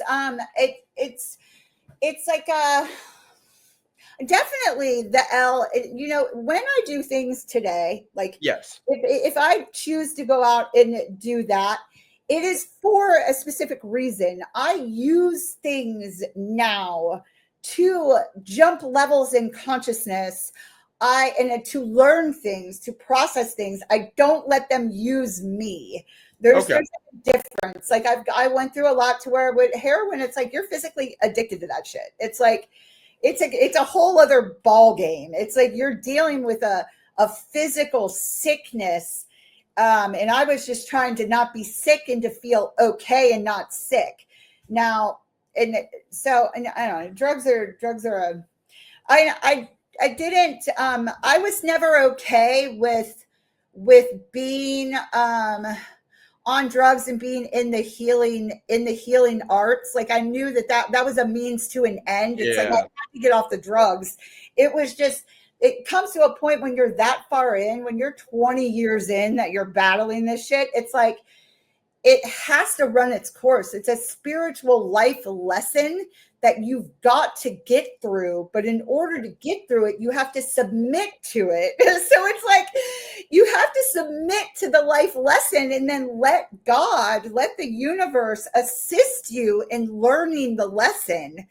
And so, you know, but I don't subscribe to the whole like beating myself up Yeah. or shaming myself because I was on drugs for so long. Well, it's like Well, no. like some people do, like I've heard of like the DMX realms or the DM realms. I've never done DMT before. Yeah, that's what it is. Yeah, and I've never done that either. I've You never. know, the only thing I ever did was the peyote, and that was, in supervision. Yeah, Nothing else. It was like, but people do that. They do the DMT, and they go into those realms, and they're like mapping the DMT realm, or I hear that all the time, and I'm like, or they do ketamine. oh yep, I've heard of that. that can help Now, you, that can help you jump some levels of consciousness really quick, and it can help yes, you. but is it worth it? I mean, I think should you jump those levels, or should you naturally grow to get them? I mean that depends on how you like to party. You know what I mean? Well, yeah. It's like But how like do if you you know what I mean? Party like how you like to live. It's like yeah. I mean, I've used if it's coming into your life, then it's coming into your life for a reason. And ketamine is one of those things that can really help you. I used it to help me get off heroin before. Like it I helped. actually wanted to try it for as well. Once I was looking into it. I'm gonna try it for my PTSD, and Yeah. see if it does anything for it, because right now I don't like taking medication. They're like, oh, the VA's like, oh, take this medication for PTSD. Take this to go to sleep at night. Take this to. I'm like, no. I'm Yeah. like, all that is doing is messing me up here. Yeah. And I'm like, I don't need all that. But I'm on the fence about trying it. It's like, I would do it. I suggest doing it. It's helped do it me. once or do it just to try it, just to see if it'll help, But now, with your experience, what do you believe happens after death? What do I believe? Yes.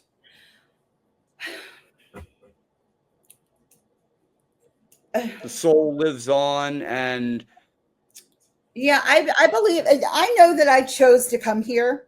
I know okay. that I chose to come in here to help people wake up and to help them, ascend back in to their power, Mhm. back into their core operating system, which I know to be intuition, telepathic, psychic badasses that we all are. They've just, that's what this world is. We are ascending back into our power. That is what all these obstacles are, all the manipulation. How else would you get back to it? What else would we be doing here? I got you. It's like that's what we're doing here. That's what life is. Otherwise, life wouldn't be. So, and when I leave this body, I go back to where I came from. Of course. So I'll be waking up somewhere else, is what I believe. Okay. And now, have you ever encountered interdimensional or extraterrestrial consciousnesses? Because Yeah. there's a lot of beings out there. I understand that myself. I've seen some pretty dark ones that did not want me in that area whatsoever. But I've also met some ones that have personally healed me. And I could never give them anything back, that I don't know. I'm just like, but have you ever encountered that? Interdimensional consciousnesses from another dimension that are like, this is happening. Well, I don't know what it is about me. I don't want to know, like, I don't want to know, like, the future. That kind of stuff is not of my concern. Like, I can see where everything's going, and I'm just, I don't ever inquire about death or anything like that, because it's like, why, like, it's just more stress. So the Octurians are I'm deeply connected to the Octurians, and I've had experiences with them, but that's family. So that's like that's like where I go back to, and they've, come to me and have put armor, like golden armor, on me before, which is pretty wild. And but then I also had something in my house not too long ago, and it was a darker, energy, and it was, a male energy, but it was definitely it wasn't a demonic spirit, and it wasn't an angel or anything like that. It was an alien. It was something else. Yeah. And then, I've had something in the sky following me around for, 15 years. So there, I've have experiences with alien, that stuff all the time. It's like, I am an alien. I consider myself an alien, really. I think we all are. Yeah. in a way. I mean, you take science, for example. Science says that our evolution could not have happened naturally. That is a scientific fact, because they said that if you go down and you look at the chromosomes, and people can look at this, look at chromosome 2. Chromosome 2 in the human body is fused, meaning that it was 2 chromosomes at once, and someone came into our DNA and went and put them together. Yeah. It was done scientifically. Absolutely. So we already have the proof that our DNA was messed with back in the day to speed up our evolution. These monkeys are learning too slow. We need them to pick up the pace. That's pretty much what I get from it. And yeah, well, why not? I mean, it's because we wanted to be able to come down here and learn. So it's like, okay, let's do this so we can, get this party started. Like, let's go. It was a jump start, pretty much. It's like, they're learning too slow. We need them to learn quicker. Like, if they learn at this level, they're not going to make it. We need to do this and then they'll grow more spiritually along the way. Mm-hmm. You know, that's kind of what I'm getting at. And then, you know, have you ever received any messages or guidance that challenged your own belief of reality? This is our guidance to challenge my own belief of reality. A lot of people out there. All Simulation theory. All the time. A big one for me that's sticking out is reincarnation, and how everybody thinks of reincarnation as one soul going into the next body, and it's the same soul going into another body, but it doesn't work that way. Now that I have a kid, because I can see the soul in my child is a mixture of a whole bunch of other souls that I know and that have passed on. And so it's like this collective. It's like it's literally, we're all the same thing. We're all the same thing. And when we go into another body, it's just another mixture of all of the same thing.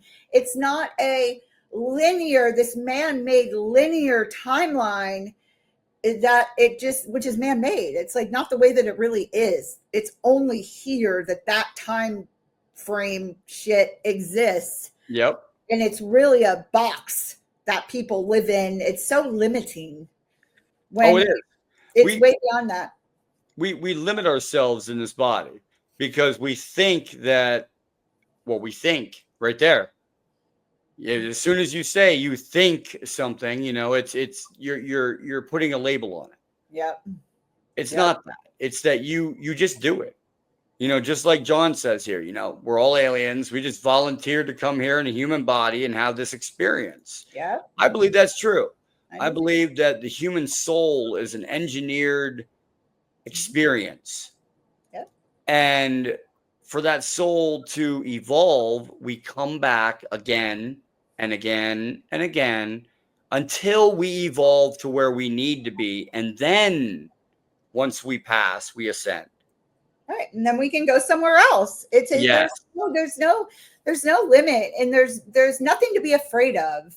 Really, there's nothing to be afraid of. We've all been every kind of identity in the book. We've all been the good, the bad, the ugly. It's like, have fun, you know? Yes. And I know, and I'm a very serious person too, and you know, I do take a lot of things seriously, but I'm growing out of that because I'm realizing that it's just, there's nothing to be afraid of. There really isn't. I feel so taken care of by the universe that it's like, I'm not scared. The only thing I get scared about is having a kid and everything that comes along with that. That's very scary. But and his own protection system, and that's hard to come to terms with. But no. And then we got John here. Here's our scientist. Oh, yay. Junk DNA is comprised of 95% of your DNA package. It is a deactivated and compressed form of DNA that is now unraveling. That makes sense. That actually makes a lot of sense. That means that, you know, there we go, John. Yep. So we're experiencing our hidden abilities. That's what it is. The junk DNA that is in there, it's like, you ever put a fly trap out and you hang it from the ceiling, and it's always bundled up like this, you know, in the beginning, but you give it a couple weeks and that bundle starts to stretch down and it goes down naturally. I think that's what he's talking about. Yeah. But and there's also a lot that plays into that though. Like, I used to not want children. I was like, I'm never having kids. Okay. But then I realized in order to change and in order to help in the ascension of, you know, because I'm very tribal, collectively minded, I had to have a child, which now I look back on it, I'm like, oh my God, it's so hard. It's so hard. But it's like, I had him because I needed to have him because he's the revolution. Our children are the revolution. They are what pushes on, you know, the deconditioning and the, you know, the awakening. They further the awakening. But now on the scientific, and that's like that makes total sense. The like behind the scenes stuff. The it's all enmeshed together. It's not just one thing. It's a lot of things. And it's just now starting to like, now that we are mentally prepared to take this leap as a species, or certain people in the species, it's like that we are like I said, we are just unraveling that tangled string of DNA into a fine line of uniformity. Mm-hmm. And John here, you know, John's the expert of the science aspect of it, but you know, when it comes to past lives, what is have you ever connected with someone's past life, like energy? Like say someone's come up to you and say, I've been having this problem. Do you ever connect with that person's past life and say, okay, there's your problem. It happened back then. This was the experience you had back then. This is how you can outgrow it now. So not per, you know, every once in a while I will feel like if somebody's contacting me as far as like a love thing, because I do a lot of relationship type readings. Okay. On Keen, that's what people, you know, contact me a lot about. I can tell if it's a past life connection, that kind of thing. Certain fears that people will have, I will see how there's a line back to a past life. Okay. But no, I haven't done much work in the Akashic records. That isn't something that I've delved into yet. Okay. But I mean, when it comes up authentically, it will come up, but it isn't something that I go out looking for. Okay. Yep. And that, listen, and everybody here knows the Akashic records. We can do a whole nother podcast on that. Oh yeah. Yes. Because that's again where I am theorizing, because it's, you know, you have to theorize first, that everybody that has an idea or a thought that, oh, you're looking at this and you're like, I can solve it, and then you're just like, there it is, I can solve it with this. Mm-hmm. That you got from the Akashic record. Oh, you know what? This brings something up. Like, I've had experiences with Elle where I have accessed, I love to dance. And yes. I've had like a major experience with Elle. This is probably like 8 years ago. Okay. To where I had access to all of these different forms of dance that I had never accessed here in this lifetime. And I was able to dance them while I was having this experience. Wow. So things like that are really cool. Or when, you know, we're really, really good at something right off the bat. It's like, I expect myself to be really good at everything immediately. So it's like when I'm not, I get super frustrated. Well, why is that? It's because where I'm from, I already know these things, you know. Yeah. Where I came from, I've already had these things mastered. Or like when I get frustrated because I have to move furniture or something, well, that's because where I come from, I can literally manifest things in a second and move shit. You know what I mean? It's like, yep. Being in these human bodies is very, it's limiting. It's hard. It's like, it's very different from where I come from. I know that very much. And I know it in my heart because of how difficult, I mean, life be lifing. That's all I have to say. It's like, it's exactly. I mean, it's down here. It's a whole new world though. Yeah. It's a whole new world because of, you know, it used to be, I've heard this term a lot. I'm just going to use it. Woo. I don't know where the term came from, but I'm going to use it. Woo. Like woo-woo? Like the woo-woo? Like woo-woo science, you know, not not so great science. It's just, it's Oh. there. We know it's there. We just have no proof of it. Mm. But it is there because it's not woo-woo, because it happens. It's been studied. Look at the U.S. government with Project Stargate. Look at the U.S. government with Montauk, with MK Ultra. They were accessing parts of a child's brain that should never have been touched at that time. Mm. You know, and they manipulate it.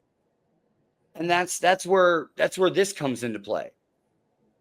We educate people the right way on how to use their gifts the right way, how to use them in a proper way. Because you said there is a wrong way to use your gifts. Oh yeah. You can use them totally wrong.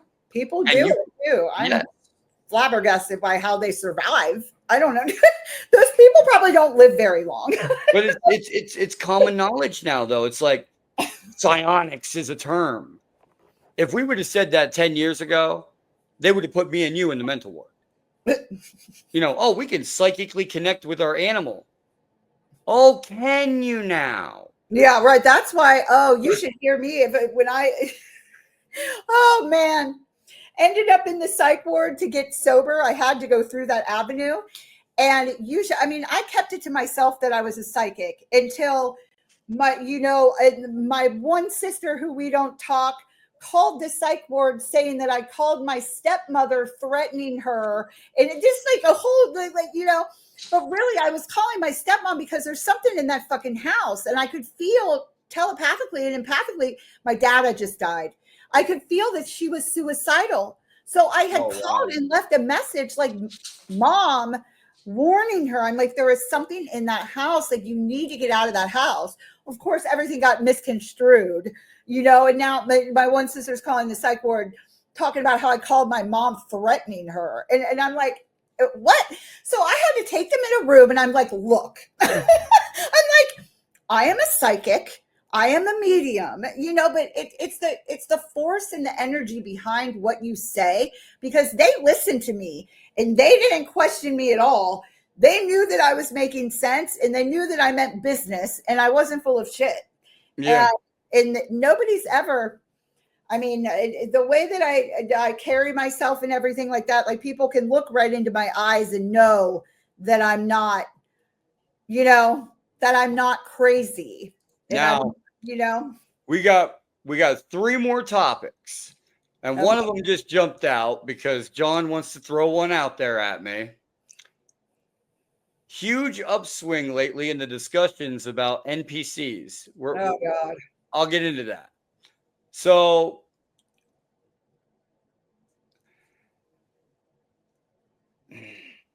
how to come into this scientifically? John is good when it comes to science.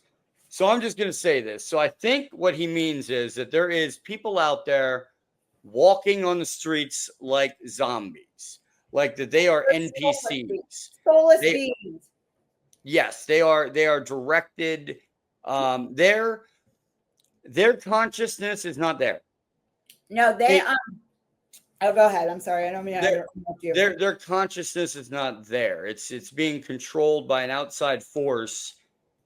There you go. Just see, and they are. See, John, I read up on it. I told you. You know what I think? I think that we are the outside force that they are controlled by.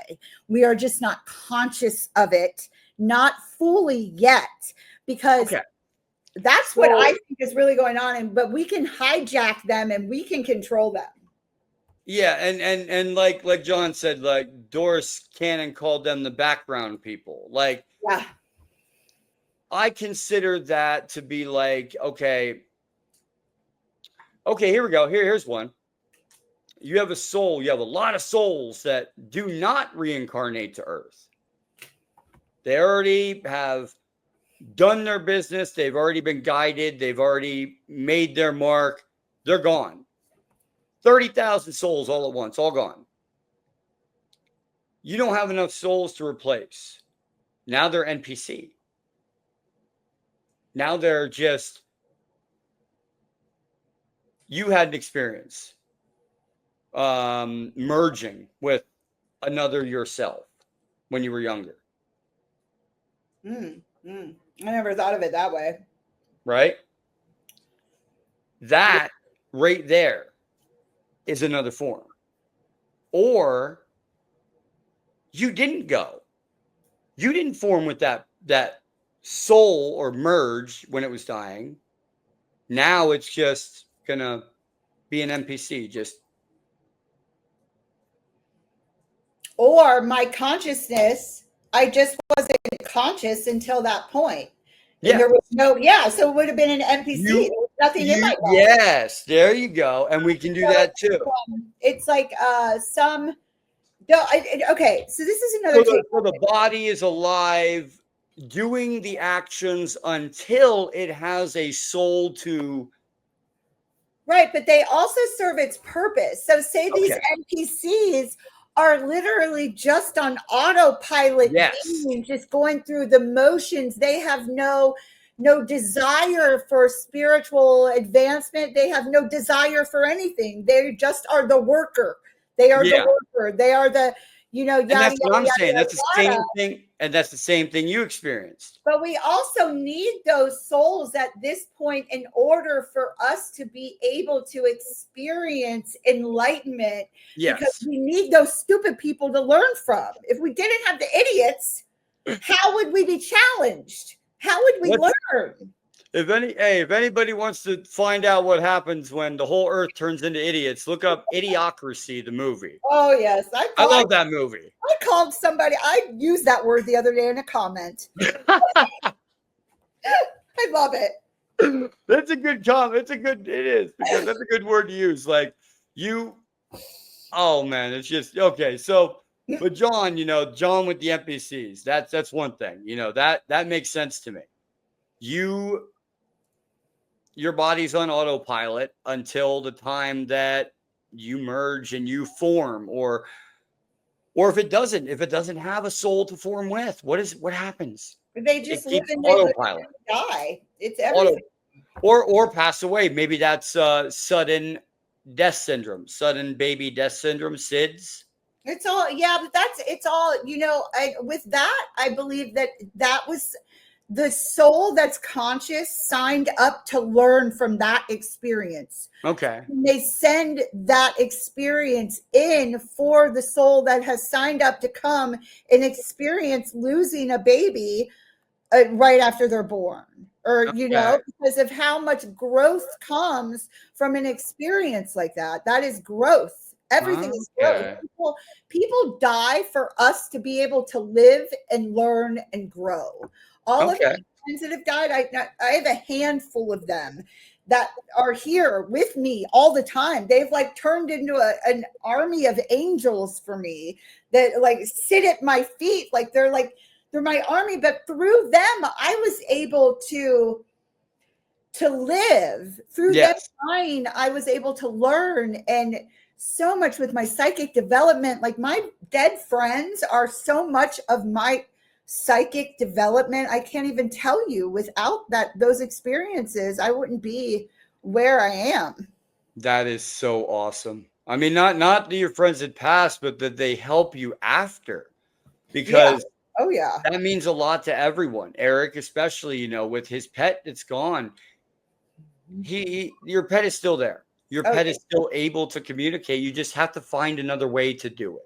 He's on your ass to get up. He wants him up. I already told him, I would connect him with you after this as well, and get him a hold of you after this, because you're a great person to talk to, especially with pets and animals.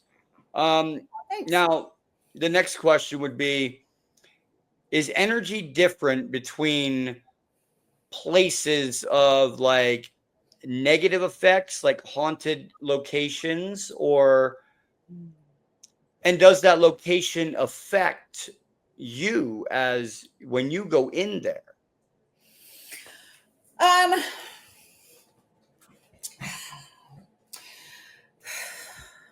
I give you the hard questions, I know. No, it really just depends. I mean, I there's some places that I will, nowadays, I used to be all like gung ho, like I'm not afraid of anything, I'll go into anywhere. I don't give a shit. Okay. Nowadays, it's like, do I really want to put myself in that situation? Because as I get older, I'm starting to realize how much things will stick around if they can. And that is just, that's a lot of energy upkeep that can be really exhausting. So, yes, I mean, absolutely. It affects me for sure. Okay. And you work with that though. Like if you go into a haunted place or you do an investigation, you work with your feelings. Absolutely. And I'm also able to, one of the other things that I'm able to do is help souls move on, because a lot of people die unexpectedly and they get stuck. And are they stuck because of the experience? Like they're stuck because they don't know what to do. A lot of people pass on and they have no like solid belief system or like plan or thought even of what happens when you die. Is that like people see spirits in rerun? Like they'll do the same thing over and over and over again because they don't know what else to do. That's kind of what you're. I've heard of that happening. Sarah Eaglewoman had said my one friend that was happening to him when he died, and she was able to suck him out and help him move over on. But what I'm specifically thinking about, my mom had a neighbor, and so for years I would get this paranoid feeling like somebody was watching me or somebody was following me and like that kind of thing. And I finally figured out what it was through my mother of all people. This is crazy.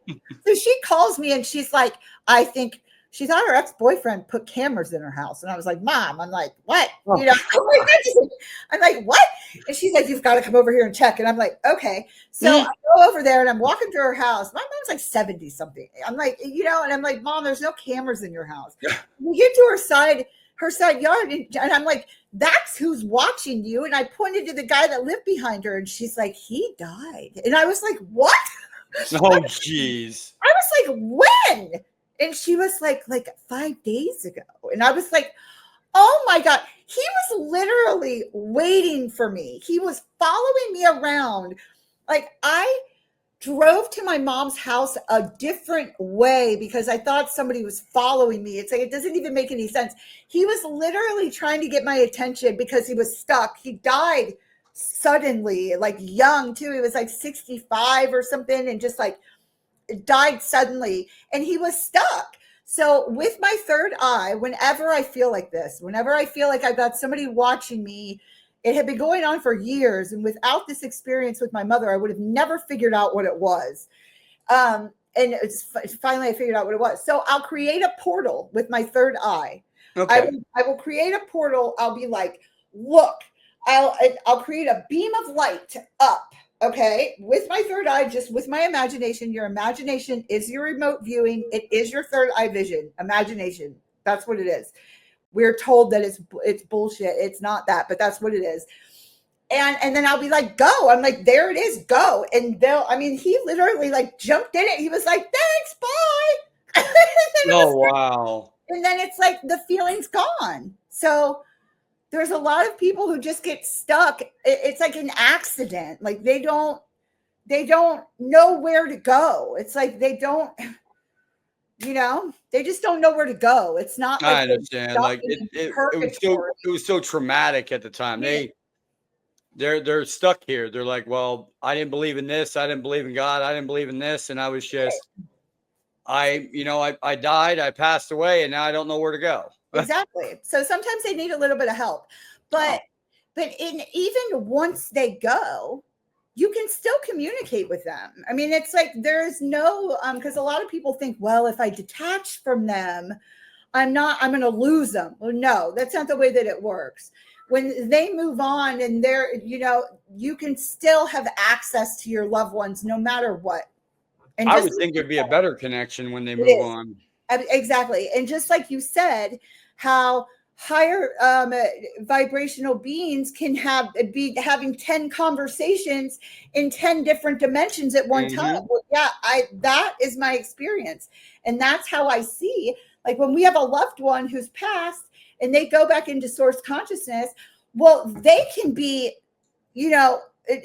definitely talking to their loved ones in 20 of us at once. Yeah. Like, it's not, humans tend to think that things are human, having this human experience. But once you're out of your body, you're not having a human experience anymore.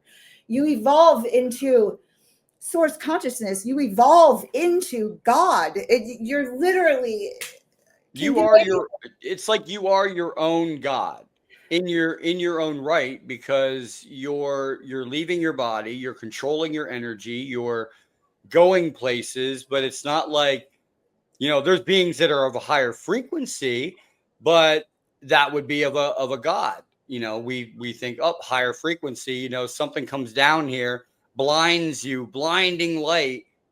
You think blinding light, on you, but it doesn't hurt your eyes because it's the energy, it's the frequency of the love that comes out of that doesn't hurt your eyes, but you can still see it. Mm-hmm. So, what is the most profound lesson that you have learned from working in the spiritual and metaphysical realm?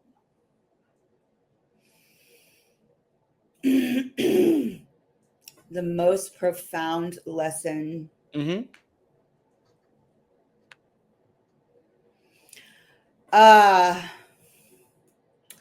That it is all, and this is actually recent that Okay. I heard that this makes sense, that everything is us, everything is me, everything is all of everything that I'm communicating with, everything that I'm able to do, everything that I see, everything that it's all me. It's all, I'm just accessing different perspectives of me. That is awesome. And that's true to everybody, because And you, we are literally the same thing. You are me, I am you. It's just in a different perspective. yes. And I've heard that, like, if people look at the telepathy tapes, okay, we'll wrap this up here in about 10 minutes, if you don't mind. Sure. The telepathy tapes.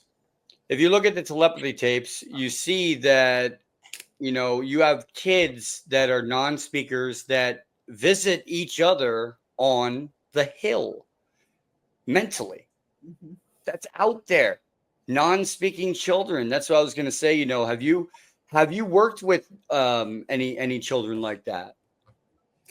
I haven't. Not in a professional manner, but I have been told that I am supposed to create a children's form of Reiki.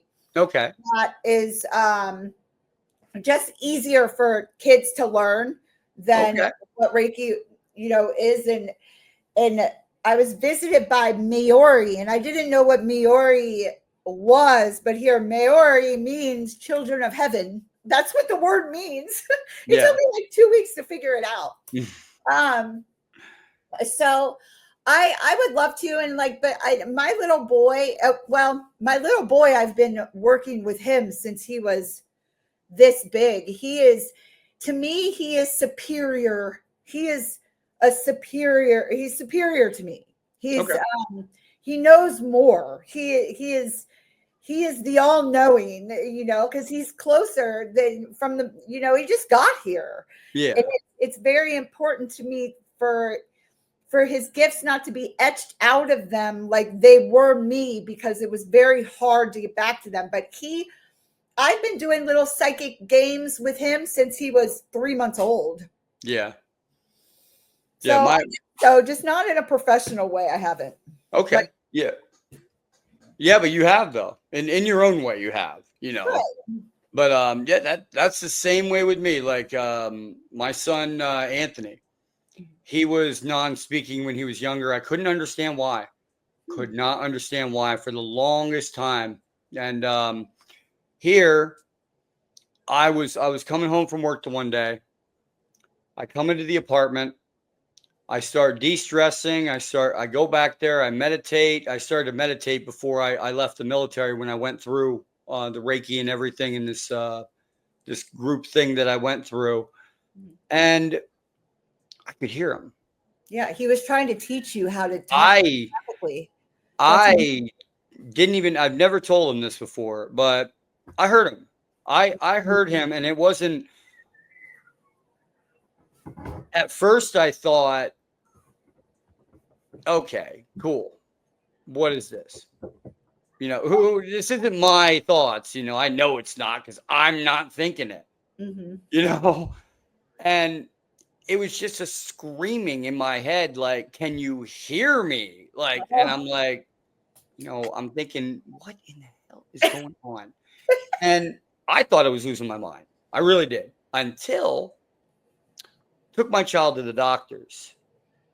And he said, screaming at me, take me to the ear doctor. I said, okay. Took him to the ear doctor, a specialty clinic. Here, his tubes of his ears were like this. So he couldn't hear anything. They put tubes in his ears. After that, he heard everything I heard him.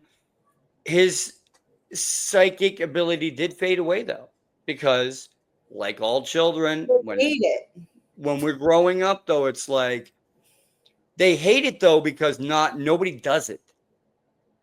They're the only ones, so it's like I feel alone. I need to talk. Oh, I do it. Yeah. But back, and then I helped them. But when we were younger, it was dream, imagine, and then, you've got a job, you've got a family, you've got rent, you've got bills, you get slammed. And you have to center yourself before you can start helping others, and before you can start, getting your ability, better. And that's what I noticed when I was younger, or when my child was younger. That's what happened to me, is I noticed that the screaming. And as soon as his ears were fixed and he started talking, the screaming stopped. And I just knew that was him. Yeah. Well, he was also teaching you telepathy. Also, that's beautiful. It's a beautiful story. Now, where can listeners find and view your work? I'm actually going to bring, if I have it up here. Yes, I do. I've got it.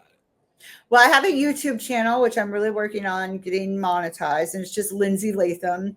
And I have a TikTok that you can find all of the links to my other social media from my YouTube. There you go. And then my website is Asheville, because I live in Asheville, North Carolina. It's ashevillePetPsychic.co.site, SITE. And on there, you can shoot me a contact.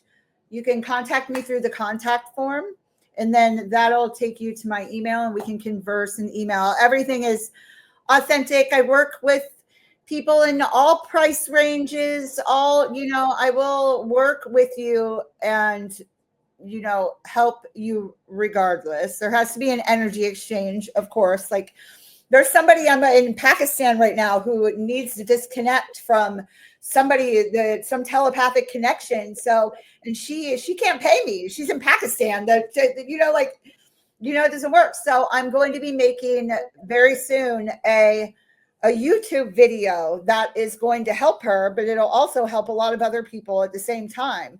So nice. It's no matter what you need, email me, and I'm, willing to help. Of course, I have boundaries, of course, but it's like the universe has a way of working things out. So, but I do private readings. I teach Reiki. I can attune you if you're ready to go through, and start Reiki. And then I work with animals. I find I do lost location reports for pet owners that have lost their pet, and then I do animal communication sessions, whether they're alive or past. I do pet Reiki, human Reiki. Yeah, I know, and I know you've already helped, 2 or 3 people in our audience today, ma'am, with Eric. He's been very down with his pet that has been lost and that passed away, and I thank you for that very much, because you're welcome. I'm happy to be it takes a good person to donate their time to someone who can't pay, and that's you. And I fully believe that. Yes. Like, not always. I mean, like, I have boundaries, but I mean, you know what I'm saying. Exactly. There's always boundaries. Okay. You're not gonna, okay, hey Lindsay, I need you to psychically connect and spy on my neighbor. No. Yeah, no. No, but I do what I can. For sure. Okay. And is there any final message you'd like to share with our audience? Let me see. All of the answers are within you. Literally everything. There isn't anything that you cannot access. And as much as you possibly can, go within for the answers, not on the outside, because everybody has their own perspective and everybody's living through the perspective of their own trauma. The answers are inside of you, and that is all that you need. You don't need anybody's advice. You need your inner being to speak to you and help you. That is wonderful. That is wonderful. Lindsay, I thank you for being on the Galactic Family Podcast so much. And anytime you want to come back, share insights, even research that you've done, you're more than welcome. You can reach out anytime, and I will have you back on immediately. Okay. Thank you so much. Thank you so much, Lindsay. You have a wonderful weekend and enjoy your Easter. You too. Bye. Thank you. Bye, John. All right. That was Lindsay. Oh my gosh. My heart. That was awesome. Great person, great human being, and will help you if you need it with spiritual, with guidance. She'll be there for you also. Just like we are here on the Galactic Family Podcast. Everyone here is here for you. Lindsay is here for you. We bring these guests here not for show. We bring them to help our audience, to help you guys, because you have questions. Everyone does. I have questions about everything.